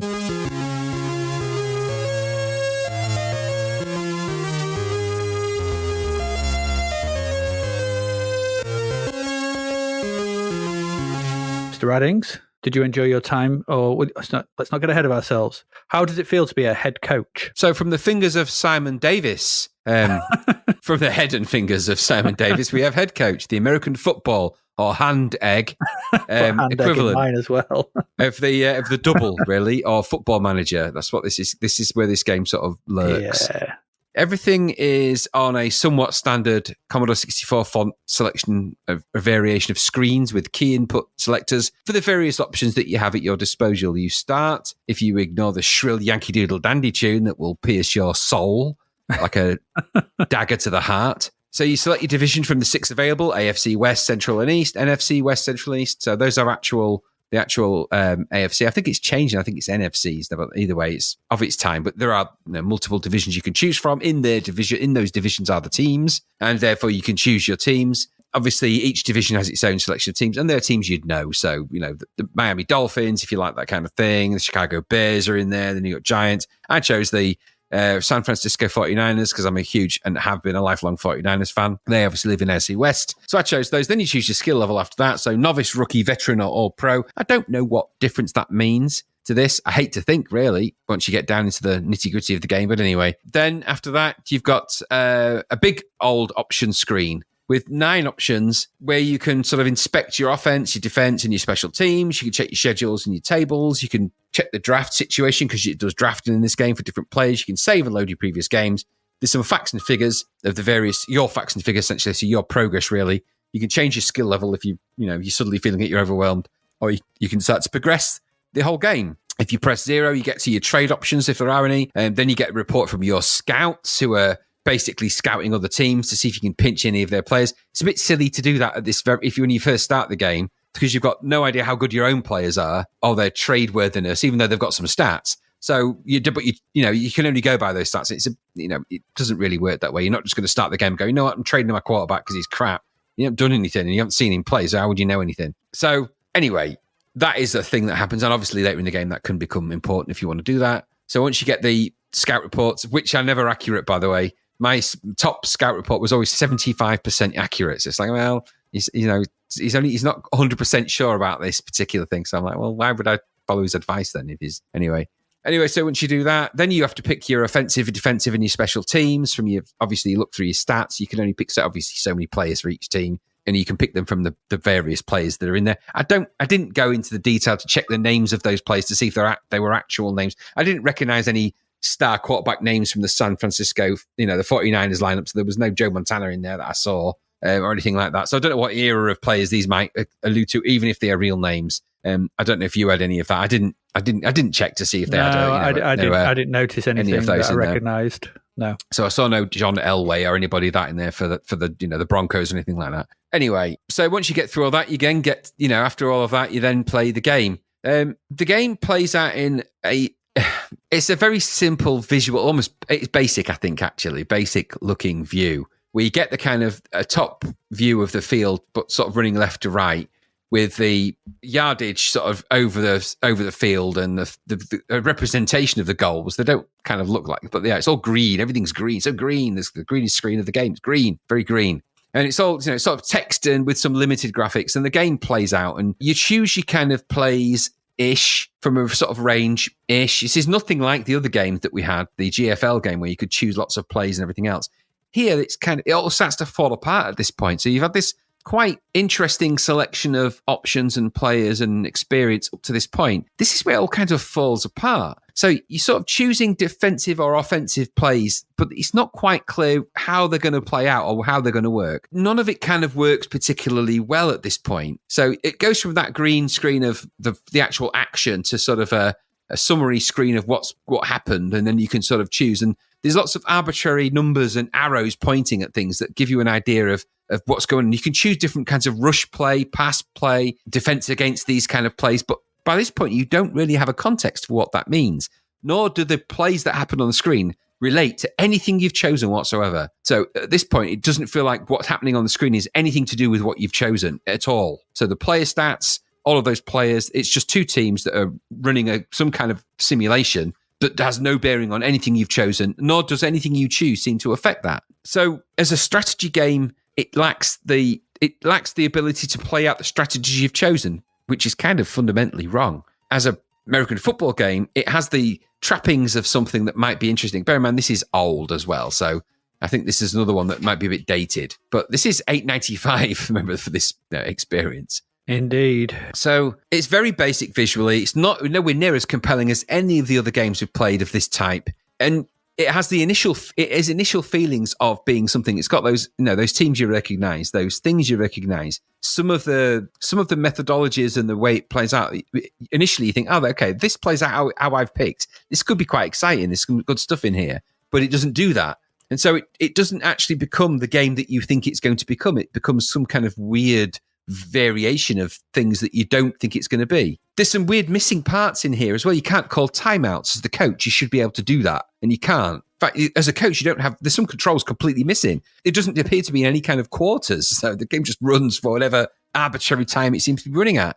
Yep. The plays are very limited. You can't call the plays you want. It's a very limited range of plays, unlike the other game where you had quite a lot. It just lacks the full control and the full description of coach. You are not the head coach for this. I'm not sure what you are, but the things that happen on the screen are not the results of the selections you make as head coach. They just kind of happen based on some kind of mathematical battle. I'm not sure what algorithm is working in there to make the thing happen. Either way, you start to lose your faith in what is being presented to you as a coherent game of choice that you've made.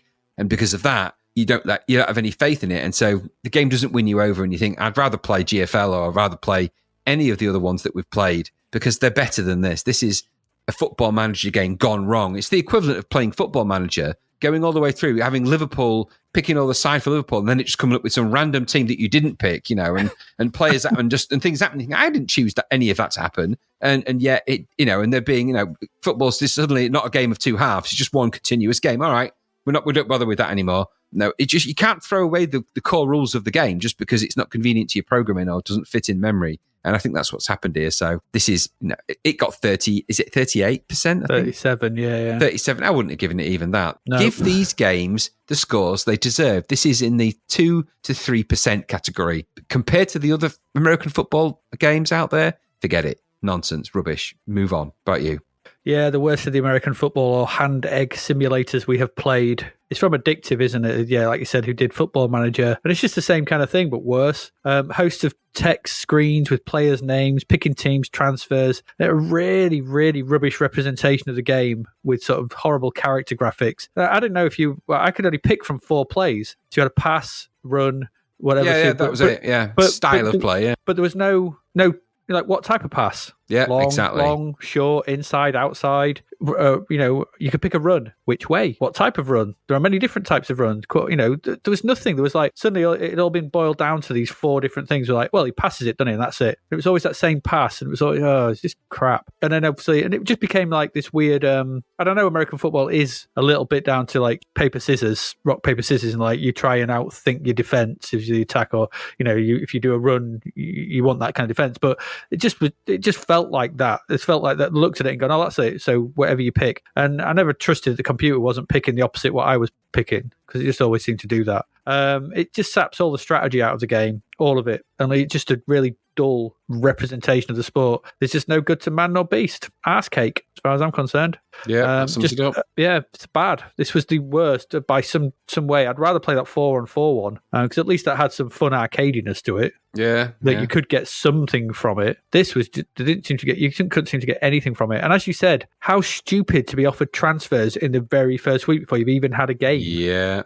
Like, leave them for later on. At least, and also as well, when you have to pick your side, there was no indication of how many you had to pick. No, you had to sort of just know, right? Yeah, so I picked loads, and then it went, oh, you picked too many, go back and you picked too many of them. Well, how many? So I took one out, you still picked too many. Just tell me how many I can have. Stop this nonsense and just tell me. No, Headcoach was crap. I did not like it at all. No, got my vote. Yeah, dead coach, as far as I'm concerned. Let's move on quickly to another game. And that game, Graham, is Dogfight 2187. Go for it. And you, Graham, are Rhett Dexter. Woohoo! Is that Rhett Dexter? I don't know who he is either. Who's Rhett Dexter? Who is he? I'm supposed to know who he is. Is he Pete Dexter's brother? I don't know. Is he a descendant of maybe they've swapped surname sort of thing, and you check the forename of your ancestors, maybe some relation to Rhett Butler. I don't know. Anyway, deep in the Alpha Centauri sector, a rift has appeared in the space-time continuum again. How many rifts in the space-time continuum have we had recently? Well, there's a lot. Loads. Space-time continuum is just broken as far as I'm concerned. How much gravy and Yorkshire pudding have you been eating? Because that often causes a rift in the space-time continuum. Yeah, it does actually. Yeah, deep black holes in which no matter can escape. Only the darkest of matter. So dark. And it's formed a gateway to allow evil aliens to flood in and do bad stuff in our bit of the galaxy. Yeah, just kind of like if they have too much gravy and egg. Only Rhett can save the day. And he does this by remembering tales of the old ones and the scattered pieces of the warp field generator that have been scattered about the cosmos. And if you could find them, and if they work, then maybe you can build the warp field generator and close this alarmingly common occurrence of rifts in the space-time continuum. This plot is stupid.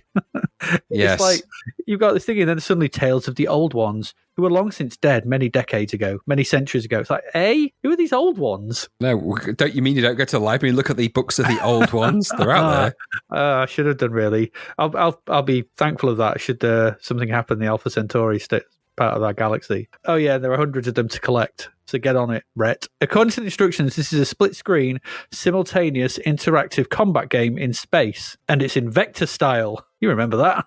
Oh dear. Well, this is sounding ace, doesn't it? Anyway, this is from Starlight Software, who did the Deathscape, that endless tunnel game, and Greyfell, the Legend of Norman.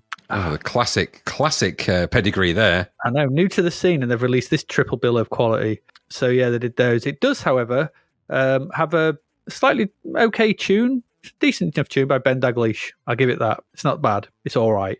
Anyway, so it's not terrible. It's not great, but it's it's all right. What does the C64 do really well, Graham? Not vectors. Vector graphics, of course. So why not have a split screen vector graphics to really spice things up? Something it can't do well with just one screen. I'm sure it can do well with two. Well, did it work well with that other vector two-screen thing where they tried to do vector-based what was that? Air hockey? I can't remember the name of it. It's a Hyperfool or whatever. I can't remember. It wasn't a Hyperfool, but I can't remember what it's called. Hyperbole. So, it was something bad. Was it Hyperbole, the one where you had to look at three different screens and you had to have a third eye? No, it was a vector game. We mentioned it in last year's awards. I think it won the worst game idea award. It was certainly one of the nominees. Oh, maybe. So, anyway. Oh, you thinking of Room 10? That's the one.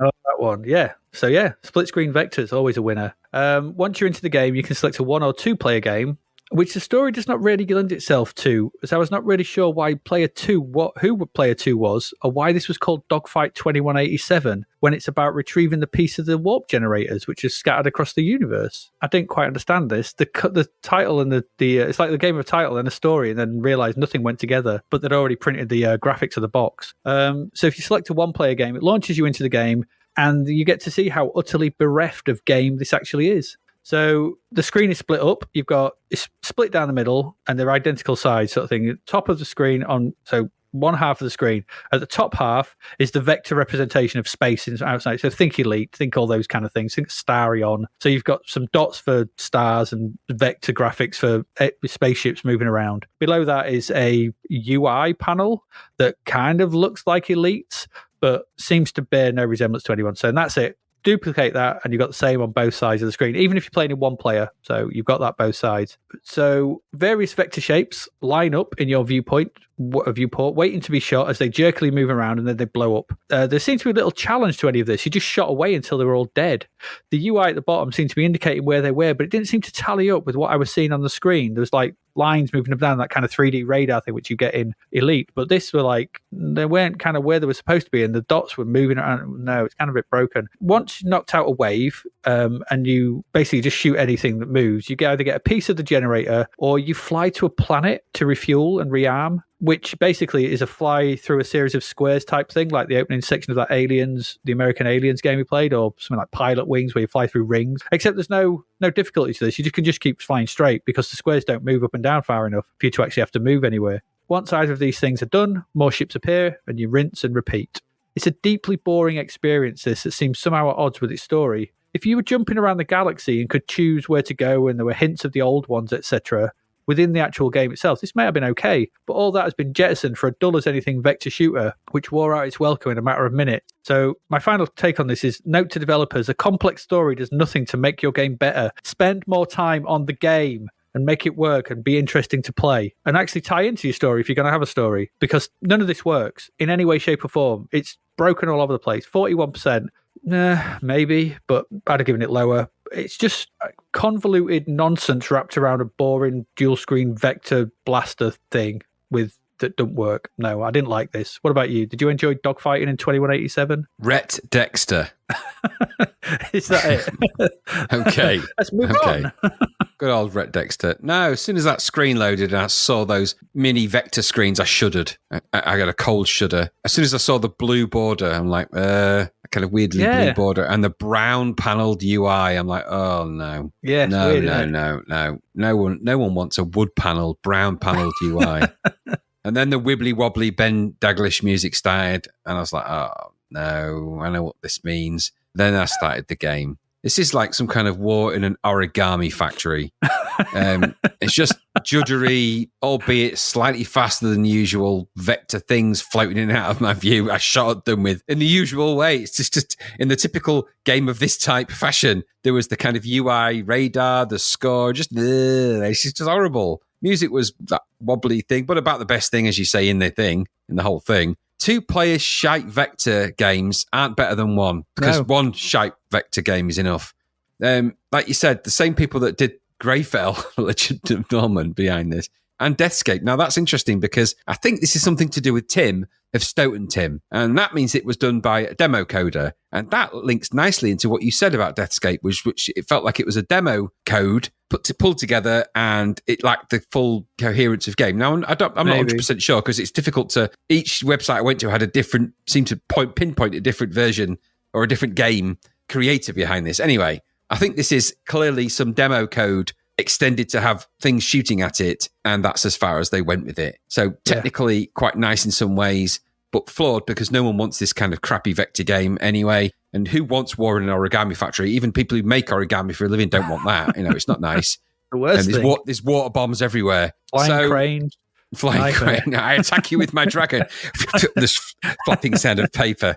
It's just not very nice, is it? It's just not very nice. So no, Rhett Dexter, get lost. Take this wibbly wobbly nonsense with you. And 2-player vector games, no thanks. I don't like 1-player vector games, so 2-player is just... And don't shrink the screen down to accommodate that, and never have a brown UI. Don't have a brown UI. No one wants that. Nobody. On a blue background. No, this is like, it reminded me a little bit of if Jaguar had invented the interior of a spaceship, they would have invented, back in the late 70s, early 80s, that's what it would have looked like. Wood panelled. It was wood panelled, brown wood panel. Or Atari, the original Atari 2600. Yeah, no, because I like the look of the Atari, but it's just not a spaceship, though. No, I wouldn't want. No, if someone said I'm going to sell you this futuristic spaceship, and you went and it was all wood panelled, you'd be like, is there any way we can change that? I mean, I get where you went with it, but it's just a bit. No, it's wood panelling all the way. I don't feel it's a great space material. Just saying. Anyway, that was my take. No thanks. No, the £10.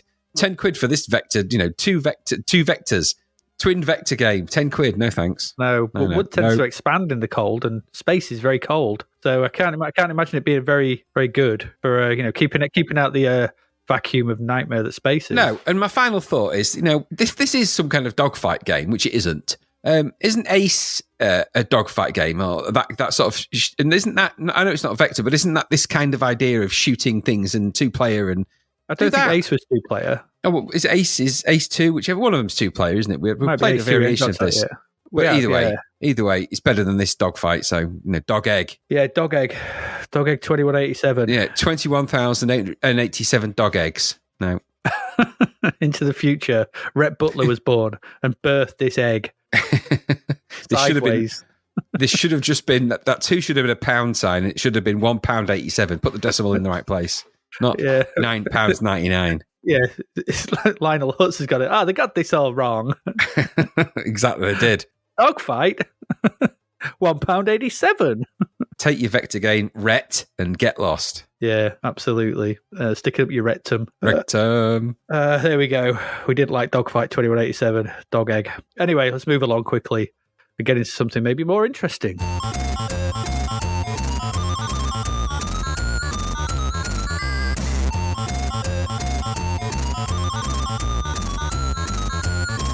Another license. Graham, Rogue Trooper. How did Rogue Trooper fare as its Commodore 64 version? Well, I have to start this by saying I didn't know a lot about Rogue Trooper because I'm not a huge 2000 AD fan. This is based on a science fiction comic strip from the British comic 2000 AD that was created by Jerry Finley Day and Dave Gibbons in 1981. It's the tale of the genetic infantryman named Rogue and his quest to search for the traitor that upped and betrayed all of his men, got them all killed, or at least murdered in some way. And so he's on the quest for them with his 3 uploaded mines that are mounted on his equipment. So this game is actually from Piranha. At least it seemed to be attributed to different people, I think.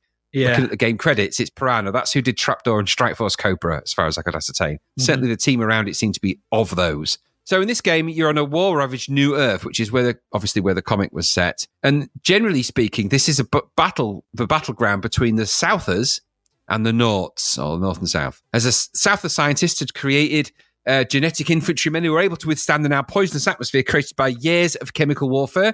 The genetic regiment, however, as I said earlier, was betrayed and then slaughtered by the Norts, with a single surviving Souther genetic troop leaving his ranks, going rogue, and swearing to seek out and avenge himself upon said traitor.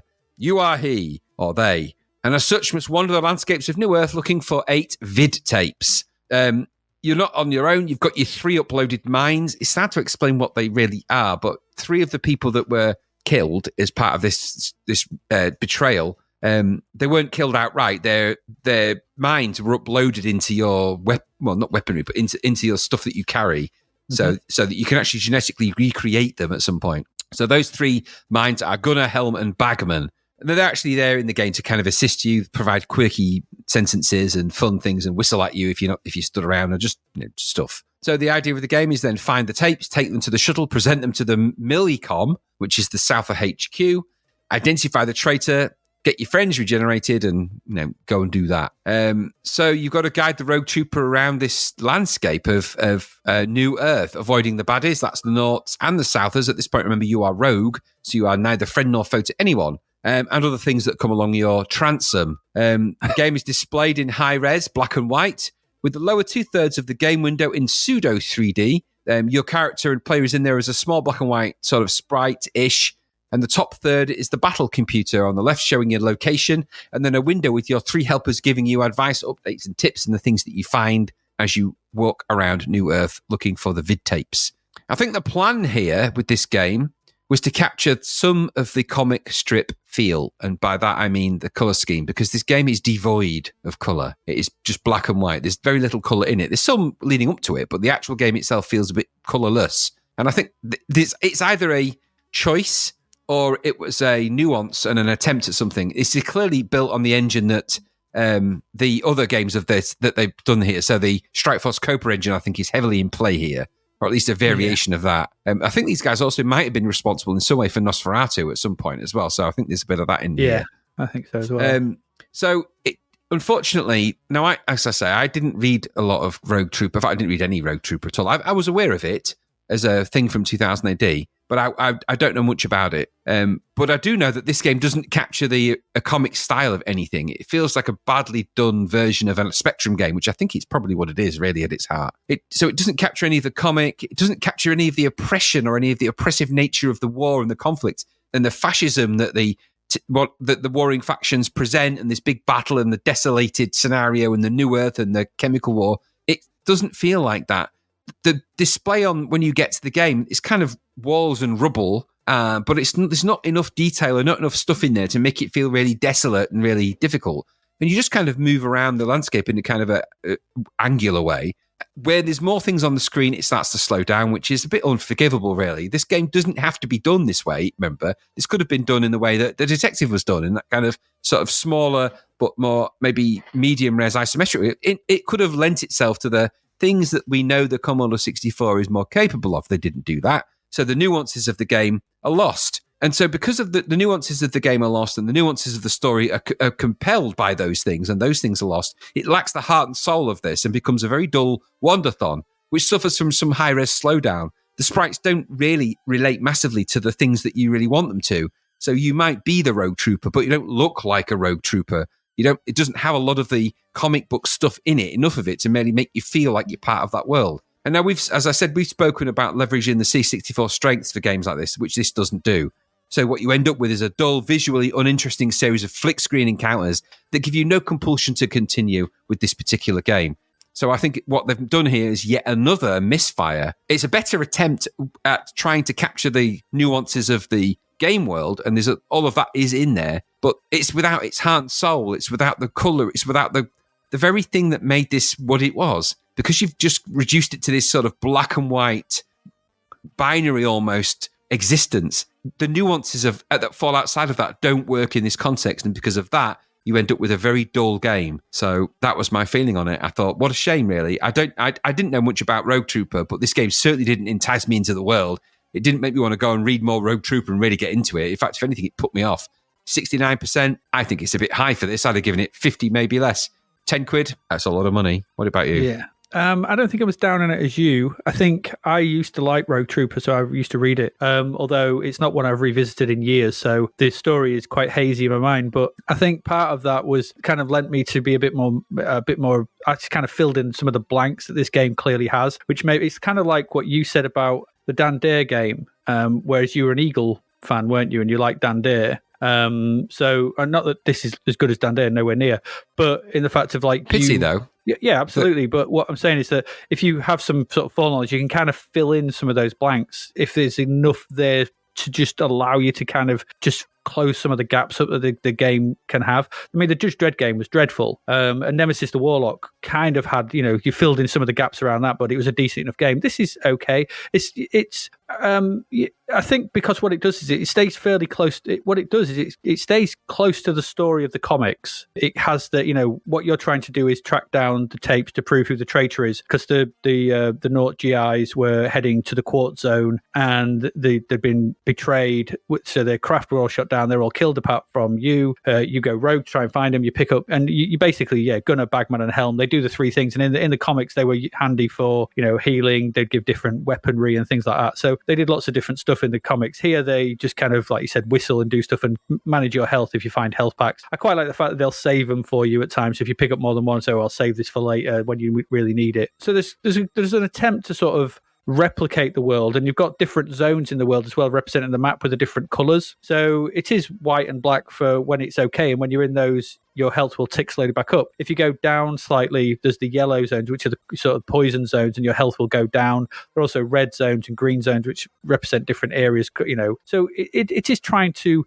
It's all rubble and destruction and everything like that. And so I don't know. I kind of see what they were trying to do, and I think in trying to sort of at least be true to the source material, they've gone for the story and they're trying to replicate that. And that's okay. It's the flick screen. The thing I found most annoying about it was I didn't quite like the fact that it was flick screen. I would have preferred it if it scrolled, because I found myself in certain areas sort of thing. You could be flicking from screen to screen really quickly and not quite, because it takes a little time to draw them as well, doesn't it, as well? And that's the most painful thing I found, was like, if you like go off in the top left and you just kind of poke into the next screen, then come straight down, and then you're into the next screen, it can be like flick, flick, flick, flick, but it's more like flick, flick, flick, flick, and you kind of like, oh, for God's sake, where am I? And that's what I found most disappointing. I thought the visuals were all right. I mean, Rogue Trooper looked like Rogue Troopers as far as, they were decent, and the Nords looked, I can't remember. The sound's pretty lacking, though, I thought.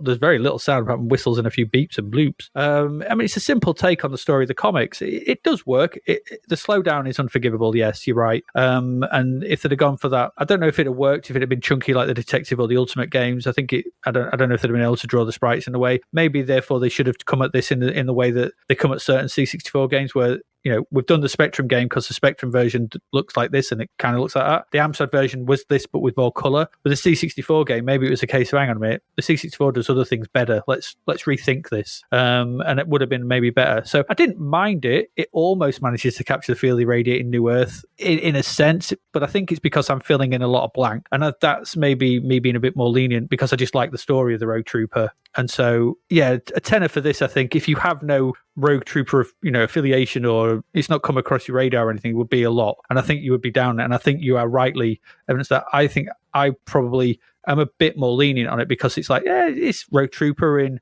it's recognizably to me that it is. So I think 69% is harsh. I would have put it in the 50s.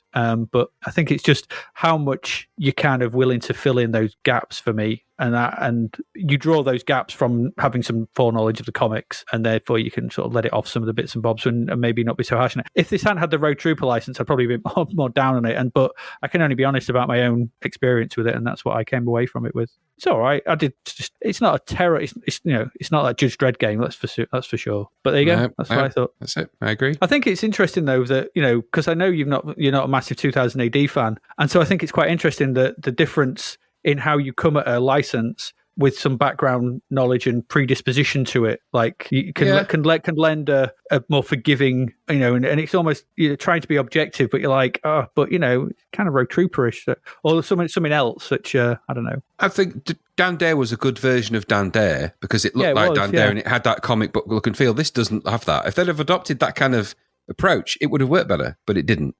So you're applying a lot of forgiveness to something. I would think it's a bit more of an insult. It's certainly no Nemesis the Warlock, and even then, that was again. I'm not I didn't have any affinity with that. Just why do they mess these things up? I don't. That plays better to the C64 strength though, with sprites and 2D. Yeah, absolutely it does. And there's no reason why this couldn't have done the same. They didn't have to make this game in this way, but what? It is what it is. It is what it is. But yeah, 10 quid's too much. And it probably plays better on the Spectrum again because it plays to that strength. I didn't try it, but I imagine it probably would. Probably does. I think I looked at the Amstrad version and it's much more colourful for one thing. There's colour on the sprites and everything. We're going to come across a game called Trantor at some point, which is, again, a much bigger sprite, much simpler game logic than this, but I think it's still... This was an influence on a lot of game types. We'll see it later down the line of a sort of robotic soldier from the in a future trying to find its way to do stuff. And Trantor's a bit like that. That was a game that was better on the Spectrum than the C64, but it featured a ginormous sprite. So it would be interesting to when we come across that to look at that. It was a Jarell game, I think. Come across that and see how we compare that one to something like this. Did they do the other one as well? The dragon one, Thanatos? Yeah, they did Thanatos. Yeah. Same people. Yeah. Anyway, there we go. That's Rogue Trooper. Two more left, and then July is behind us. So let's move on to our next one.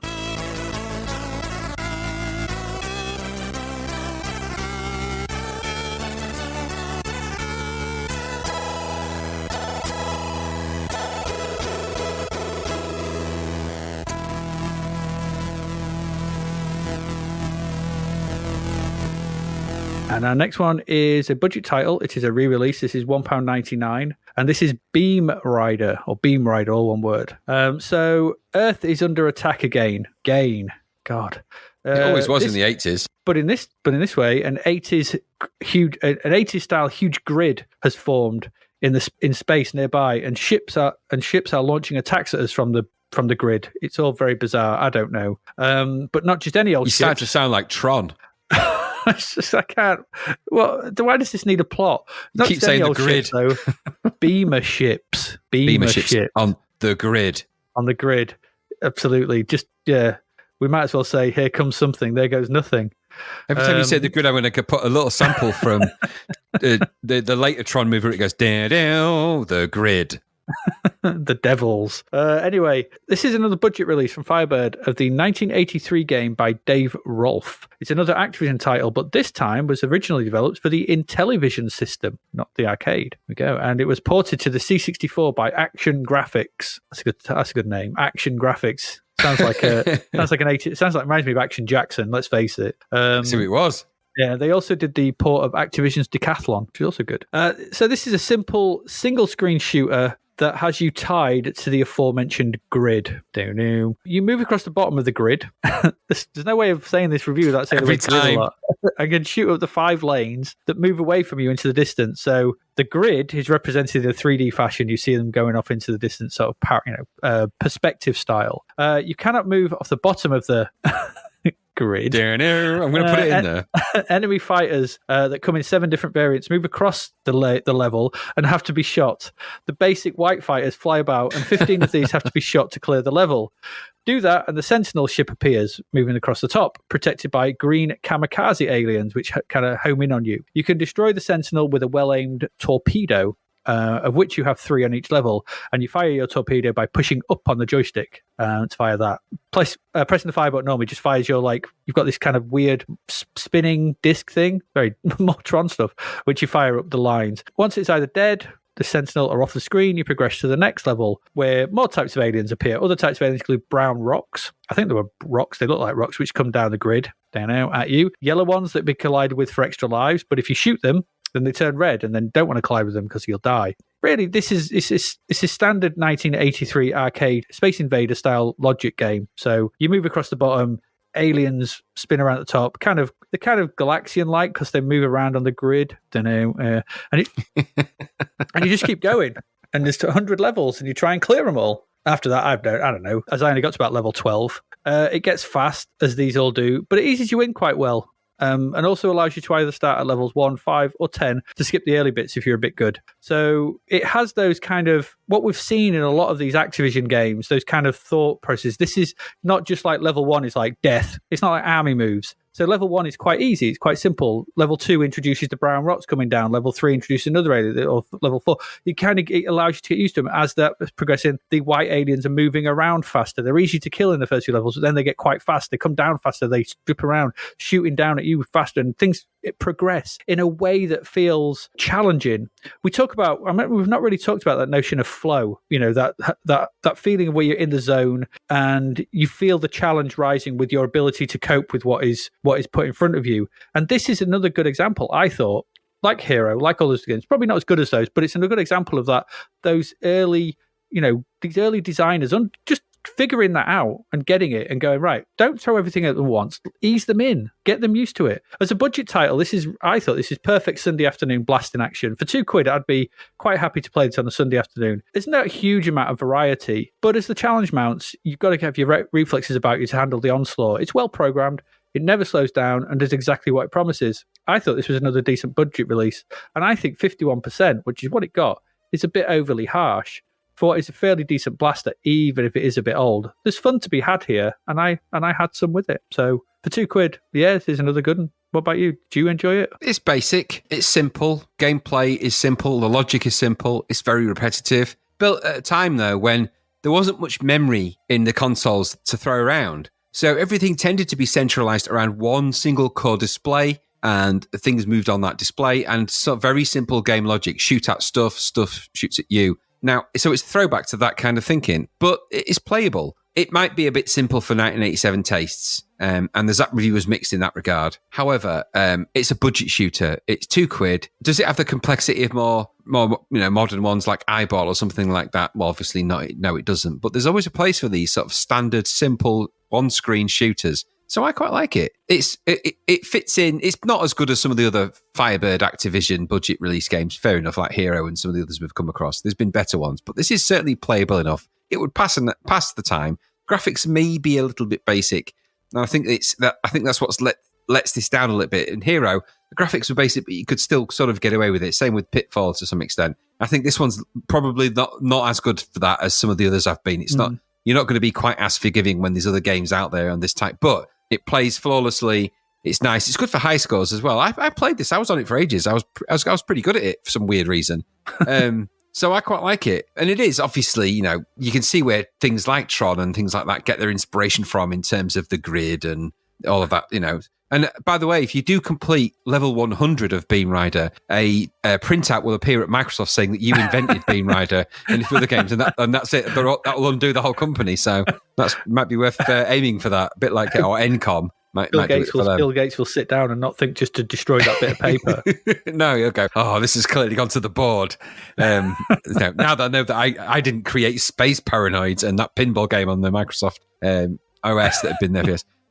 Anyway, it's all right in it being around. £2, come on. But they were really harsh on it, though. I think they're just tired. I didn't think there was much difference between this and, from a gameplay point of view, between this and things like Pod and Void Runner. No, which were just Centipede knockoffs, and they were much more, effusive about those. And I thought this was equally. I think it's just playable. You don't get very far into it before it's not varied enough. I think not much is going to happen, but it's that kind of logic, isn't it? You only had 1K probably or maybe maximum 4K. Yeah, I don't know what this was originated. Had, yeah. Well, and I think you've still got 60K to play with, essentially, maybe on the C64. This game definitely didn't take up 64K. So I get it. I bet it loaded really quick, though. Yeah. I mean, it's a version. I suppose this would this have been influenced by Tempest? Was Tempest around at this point in 1983? When did Tempest come out? It's got to have been similar, because there's a couple of games that look a bit like this. There was that weird Spiderweb game that was kind of almost like this that we looked at very early on. It's all right. No, it's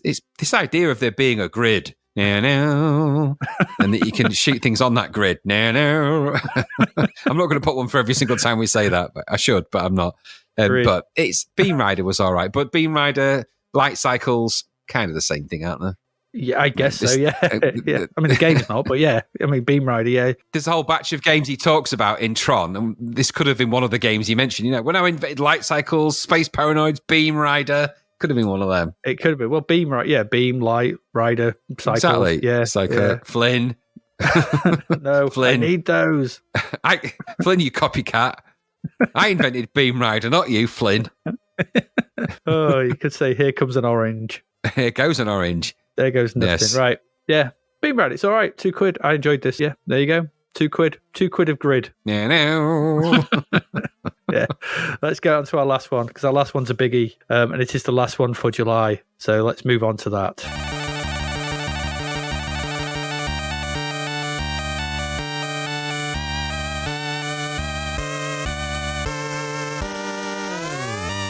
And Graham, I've given you the pleasure of telling us all about Barbarian. So this is actually Barbarian, the Ultimate Warrior. We have to be It is, careful yes. about that. I know, because they went into battle, literally. And when I read about this, that they another company was releasing a game called Barbarian. I think it was on the Amiga, and so they had to change this to Barbarian, the Ultimate Warrior, so people didn't get confused. I just wanted them to say, do you know what? We'll settle this the old way. Get in that arena. It's swords. I thought that's how I would have done it. It's time for swords and pants. Exactly. Whoever wins this, I'm going to put on a handkerchief over my cock and balls. Let's fight swords. Let's do it. Anyway.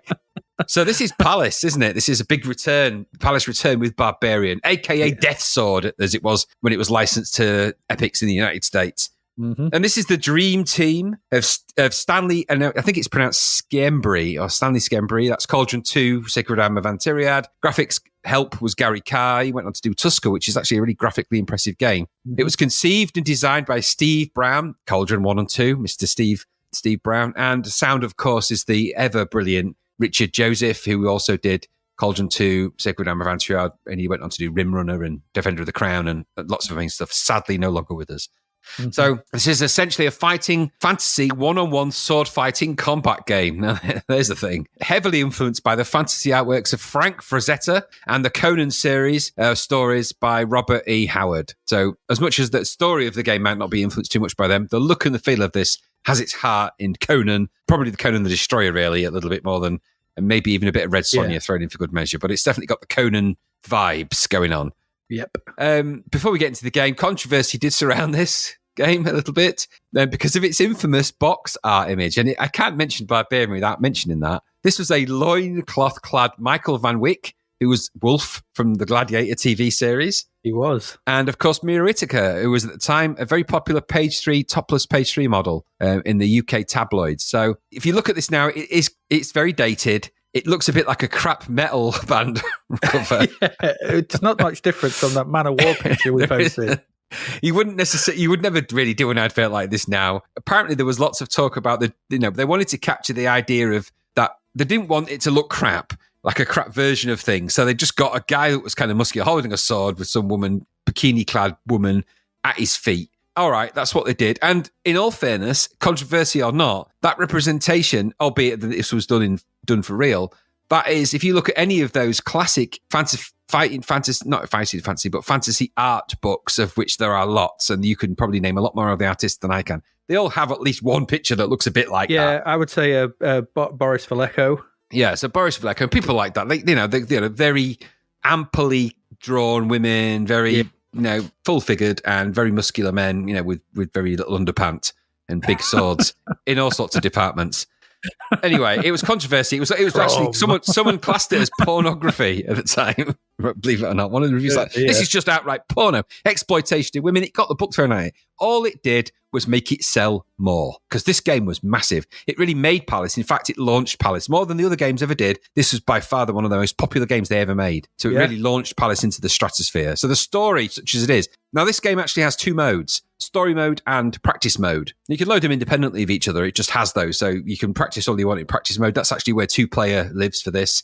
And then this story mode. So let's just quickly look at the story. The evil sorcerer Drax desires Princess Mariana,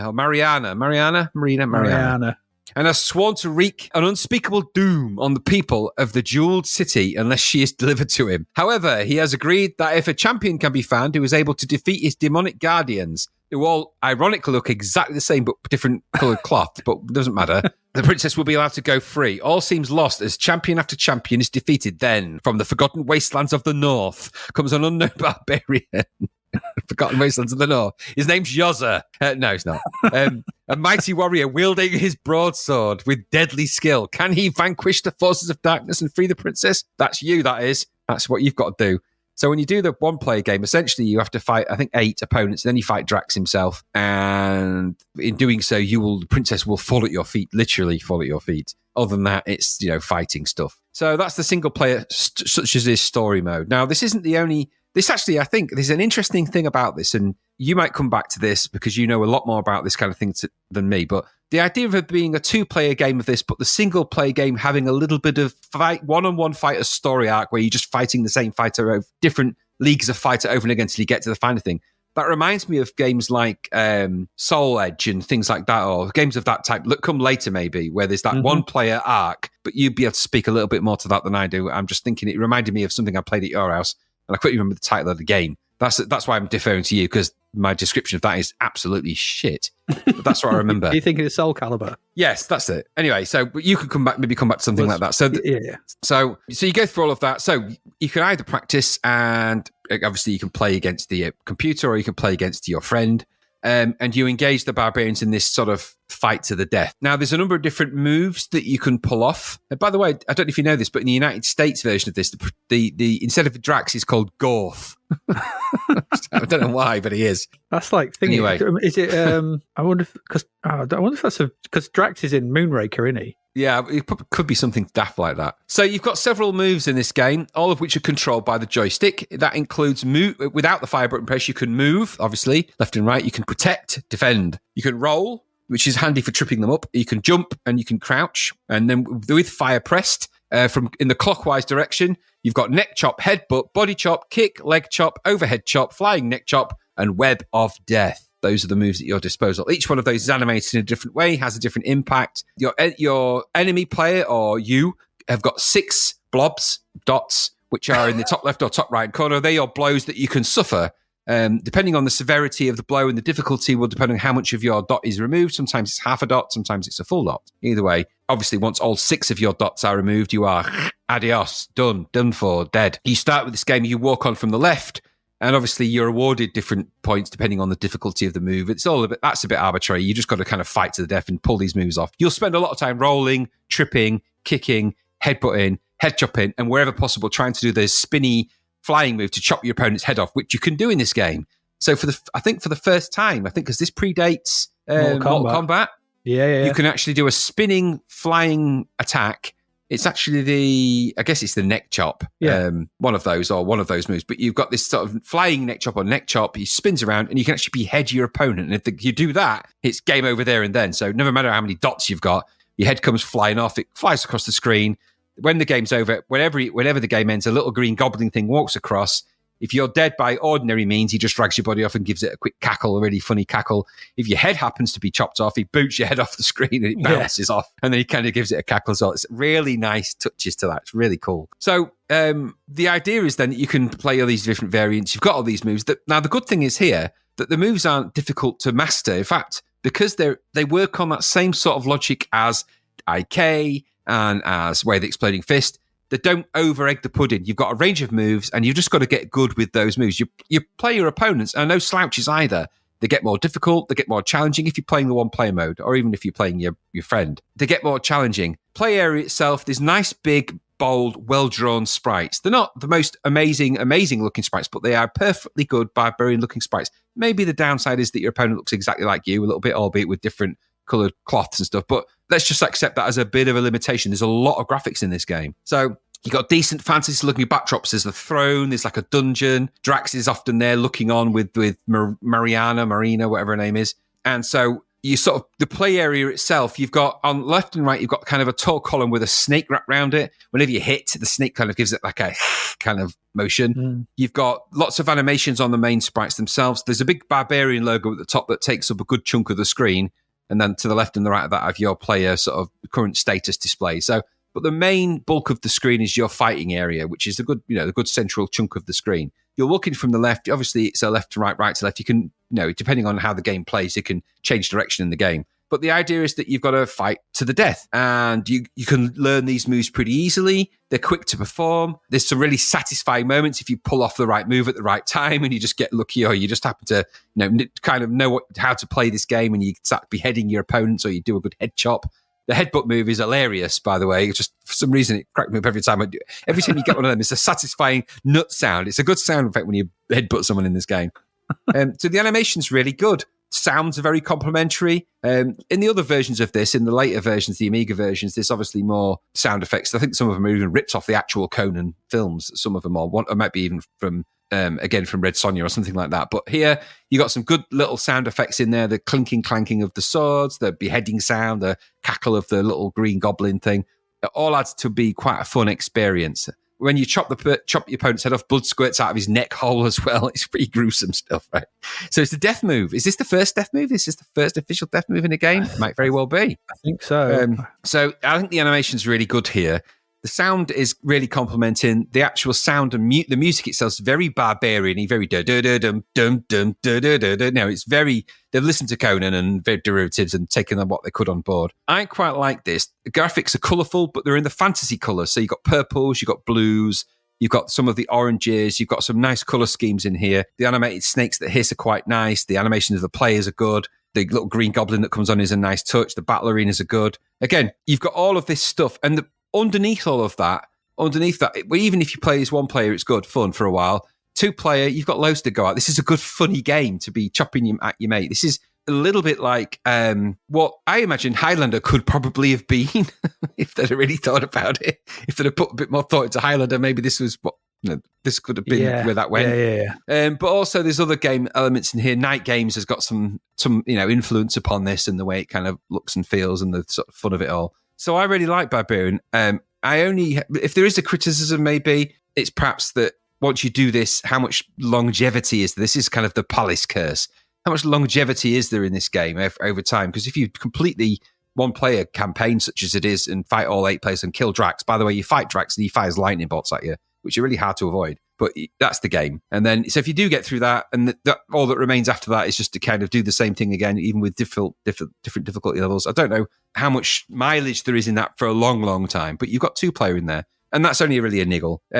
I found this, as I always have, thought this game was really good fun. I bought this way back in the day. I had the poster that came with it on my wall for ages and ages. In fact, I had that poster on my wall. When you first came round to my house, it was on my wall. I know it was. So I really like this. My final comment is boobs, but the game's good as well. No, I'm joking. It's a really good game, Barbarian. Classic C64, in the top 10 of the C64 game by sales alone, but certainly in that top 10 category of games that the C64 is kindly remembered by. And let's not forget, this game has an impact later down the line for things like Mortal Kombat, where it's wrongly attributed to games that came before it, when this is kind of, I think, possibly the first game with a death move in it. What do you think? Yeah, it's brilliant. It's great. It's another entry into the great beat-em-ups on the C64. And it's essentially Conan the game. If you were going to make a Conan game, then strip out all the frippery, just do this. Here you go. It's Conan the game. There's nothing wrong with that. In fact, the Web of Death move is, they traced the moves, didn't they? They did all the moves, filmed them, and then traced them pixel by pixel. So it is literally rotoscoping the animation in it. So, it shows as well. It does, yeah. The fighting's a decent pace. The moves are easy enough to get your head around, and the 2-player mode is excellent and really good fun. The single-player mode, the bouts feel like real wars of attrition at times, and victory, especially against the higher levels, feel well-earned and satisfactory. They generally normally go down to the wire as well, I found. They do. There's no real cheap way to win as well against the higher level opponents, because they get smart to your moves, and you really need to change up and chop and change your strategy. They'll chop your head off if they can get away with it as well. Yeah, they will as well. And vary the moves to get past them. And let's face it, that head chop, it's one of the most satisfying moves in all of games. Absolutely. It's still great. I was chuckling to myself every time I pulled it off against the computer, every time without fail. And when you smack them down, you roll into them and instantly go into the neck chop. And if they got up and just tack, you're like, ha ha, ha ha. You can't help it. It's that pause where they stop, the blood squirts out, they drop to the knees, down. Yeah, it's brilliant. It's so well done. And you just stand there, dun dun dun, dun dun dun, and you're like, yeah, take that, do do do do, and it's brilliant. And I remember I think we used to play this a lot, but doing that head chop opponent against a human opponent never got old, ever. No, it was one of the most humiliating moves to do against someone when you managed to get it right, because it's just like, And you'd be like, ha ha. It's just brilliant. It's if you want to talk about weapons fighters, so Soul Edge is correct. Soul Edge was the original. It's the first. It's the arcade game from Namco, and then go on to his PlayStation port was Soul Blade, and then was it Soul Blade? No, it was Soul Blade. Yeah, pretty sure it's Soul Blade. So yeah, then became Soul Calibur further down the line, and then it had Soul Calibur 2, 3, 4, 5, 6. I think they're up to Soul Calibur 6 now. But there's loads of fighting games. I think there's tons of them, and so this. I'm trying to think. Yeah, there's Highlander before it, but I can't think of a better weapons fighter on the C64 than this. This is literally top tier C64 games. It's brilliant. It's fun. It's enjoyable to play. It just feels good from start to finish. And I don't know what else to say about it. It's that fantasy. You've had your IK and your way the exploding fist, and with all your niceties about punching and karate and everyone bowing and all this lot. Etiquette. And etiquette. And here it's just facing off and hacking people to bits with a sword and knocking their heads off. And like I said, headbutting them, and that headbutt is great. Everything's great. It's got a move called the Web of Death. What more do you want? As a 15-year-old in 1987, this was it was like they just took a marketing dart and threw it at me. I don't know what else to say about it, because it's literally like, and then they put a page 3 model on the cover and gave you a free poster of that as well. It's like, then they took another dart and just all the darts. Oh, they knew what they were doing. I'm like, oh, okay. 180! You got me. You really did. You got me. You know me so well. I may profess to, girls, they're really lovely, but you just put Maria Whitaker on it. I'm like, oh, and then you put head chops and head cuts, slicing head. It's just, okay, I'm not as sophisticated as I like to think I am. Sold. I was. So it's like, all right, you got me. So well done, Palace. This is my favorite Palace game but probably I think it's one of the best easily. Yeah, and it's and not just that, it's technically very clever as well. Those big sprites are big. The snakes at the sides are brilliantly animated. Yeah, everything looks and feels good. What a game. I love Barbarian. 87%. Travesty. Should have been a Sizzler at least. At the very least. This is, this is IK, Way the Exploding Fist good. This is ushered it. Because remember, just before this, all you had was Highlander. Oof. Hey. And then this came along and just chopped. This is how you chop heads off. Yeah, it is. And it's funny enough, the Amiga version, which came obviously later than this, there was a lot of complaints about the Amiga version because it didn't up the ante of the graphics enough.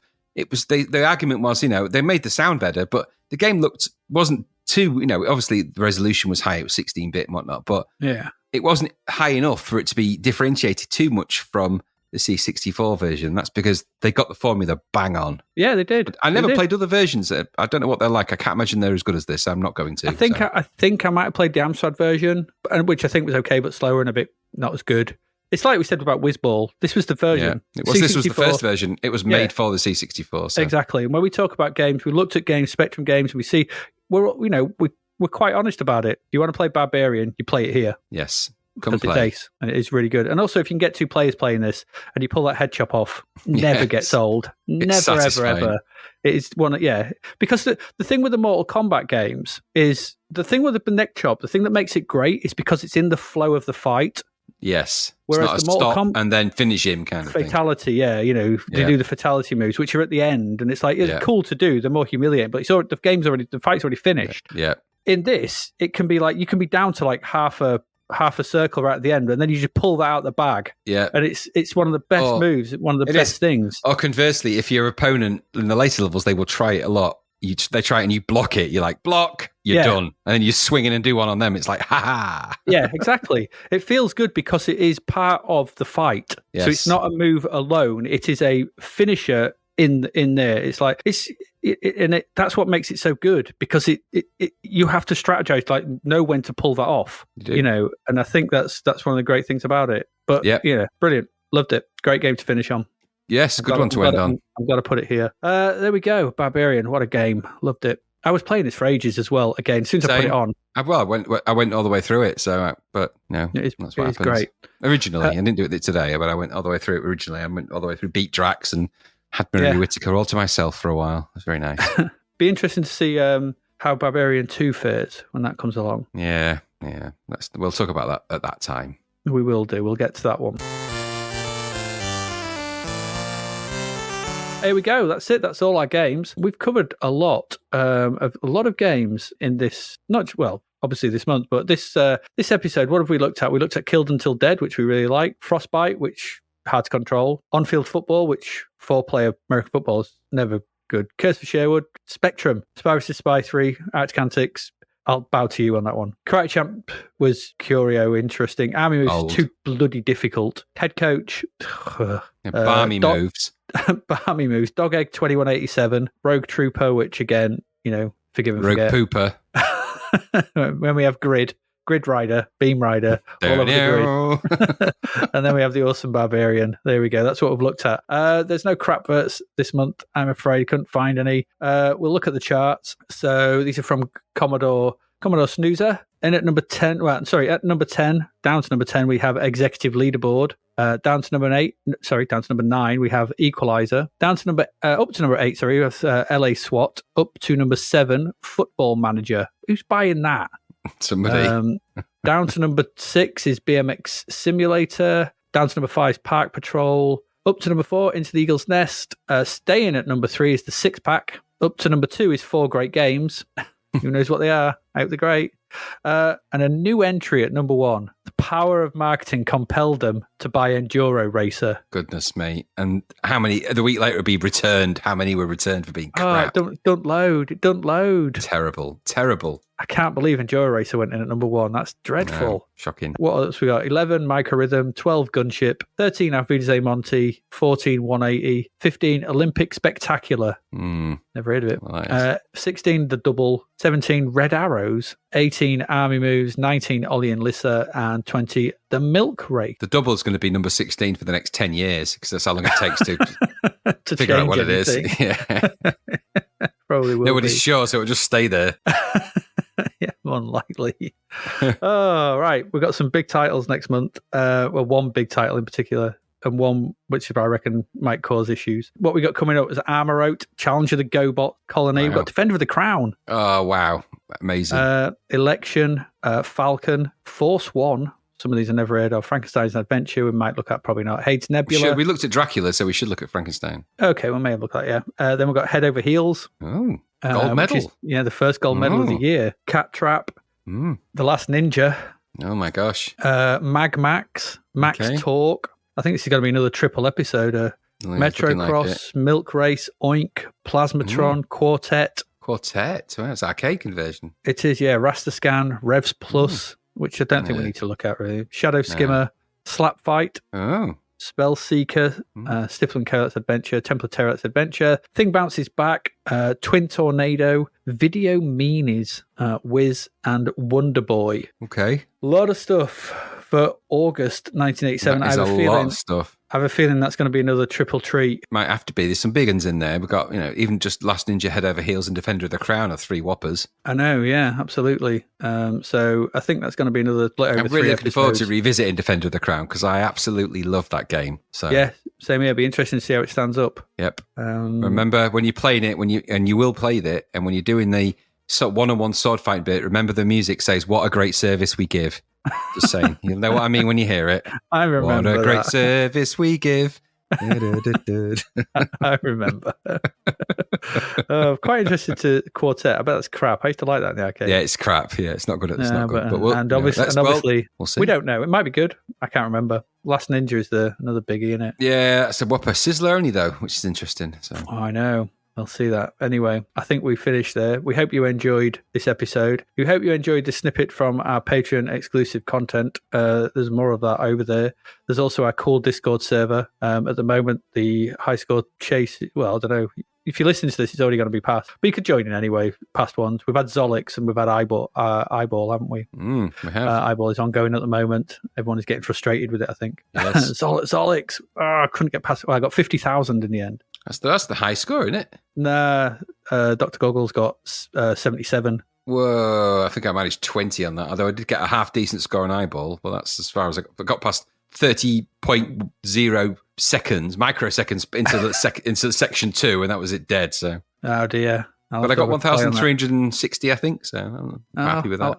I'll give it a play. I think when we were doing our review, I got to about level 7. So Well, you'd have had in the thousands score then. yeah, I know. Also, It's hard to do. Well, it depends if you shot anything. That's the thing. I just legged it. Yeah, your score would have been crap then. Yeah, probably. But anyway, yeah, if you want to join our Patreon, go over to patreon.com/Zapped to the Past. It is price of a pint of beer. It helps us out, and we'd be much appreciative. And you can come chat with us on Discord and stuff like that. You can. Exclusive content, exclusive release of the episodes early. Just cool stuff in there. It's all awesome. It's all good. It's all good. So if you want that, you know where to go. I think on that note, we hope you've enjoyed it. That has been July 1987. We move into August next week. And that's that. So as ever, I have been Adrian Mills. I have been Graham Raddings. And you have been listening to Zapped to the Past. And we will see you again next week. Ta-ta! Thank you for listening to the Zapped to the Past podcast. We hope you enjoyed our deep dive into the world of Commodore 64 games, as well as the music, films and TV from around the 1980s, driven, of course, by the issue of Zap 64 magazine published at that time. We will return with a whole new batch of games and stuff to talk about next week. Until then, if you want to listen to or download previous episodes of Zapped to the Past, and why wouldn't you, they can all be found on our website at zappedtothepast.com, as well as being available on Podbean, Apple Podcasts, Google Podcasts, Spotify, Deezer, Audible, Player FM, and, well, pretty much anywhere where we can upload them. By the way, we do always love to hear from our amazing listeners, so if you'd like to contact us about anything in the podcast or beyond, you can do so by emailing us at zappedtothepast@gmail.com. We're also active on Twitter under @ZapTother, as well as Facebook, Instagram, and most social media platforms. Just search for Zapped to the Past and you'll find us. Oh, and if you like the podcast and what we're doing, please do like, share, review, rate us. It really helps. Something, apparently. The Zapped to the Past podcast is written and produced by Adrian Mills and Graham Raddings, and recorded at Flaky Bits 2.0 Studio. All opinions expressed are those of the writers, and while we indeed love Zap 64 magazine, the Zapped to the Past podcast is not affiliated with it in any way. Stay safe, see you next time, and remember, we play these games so you don't have to.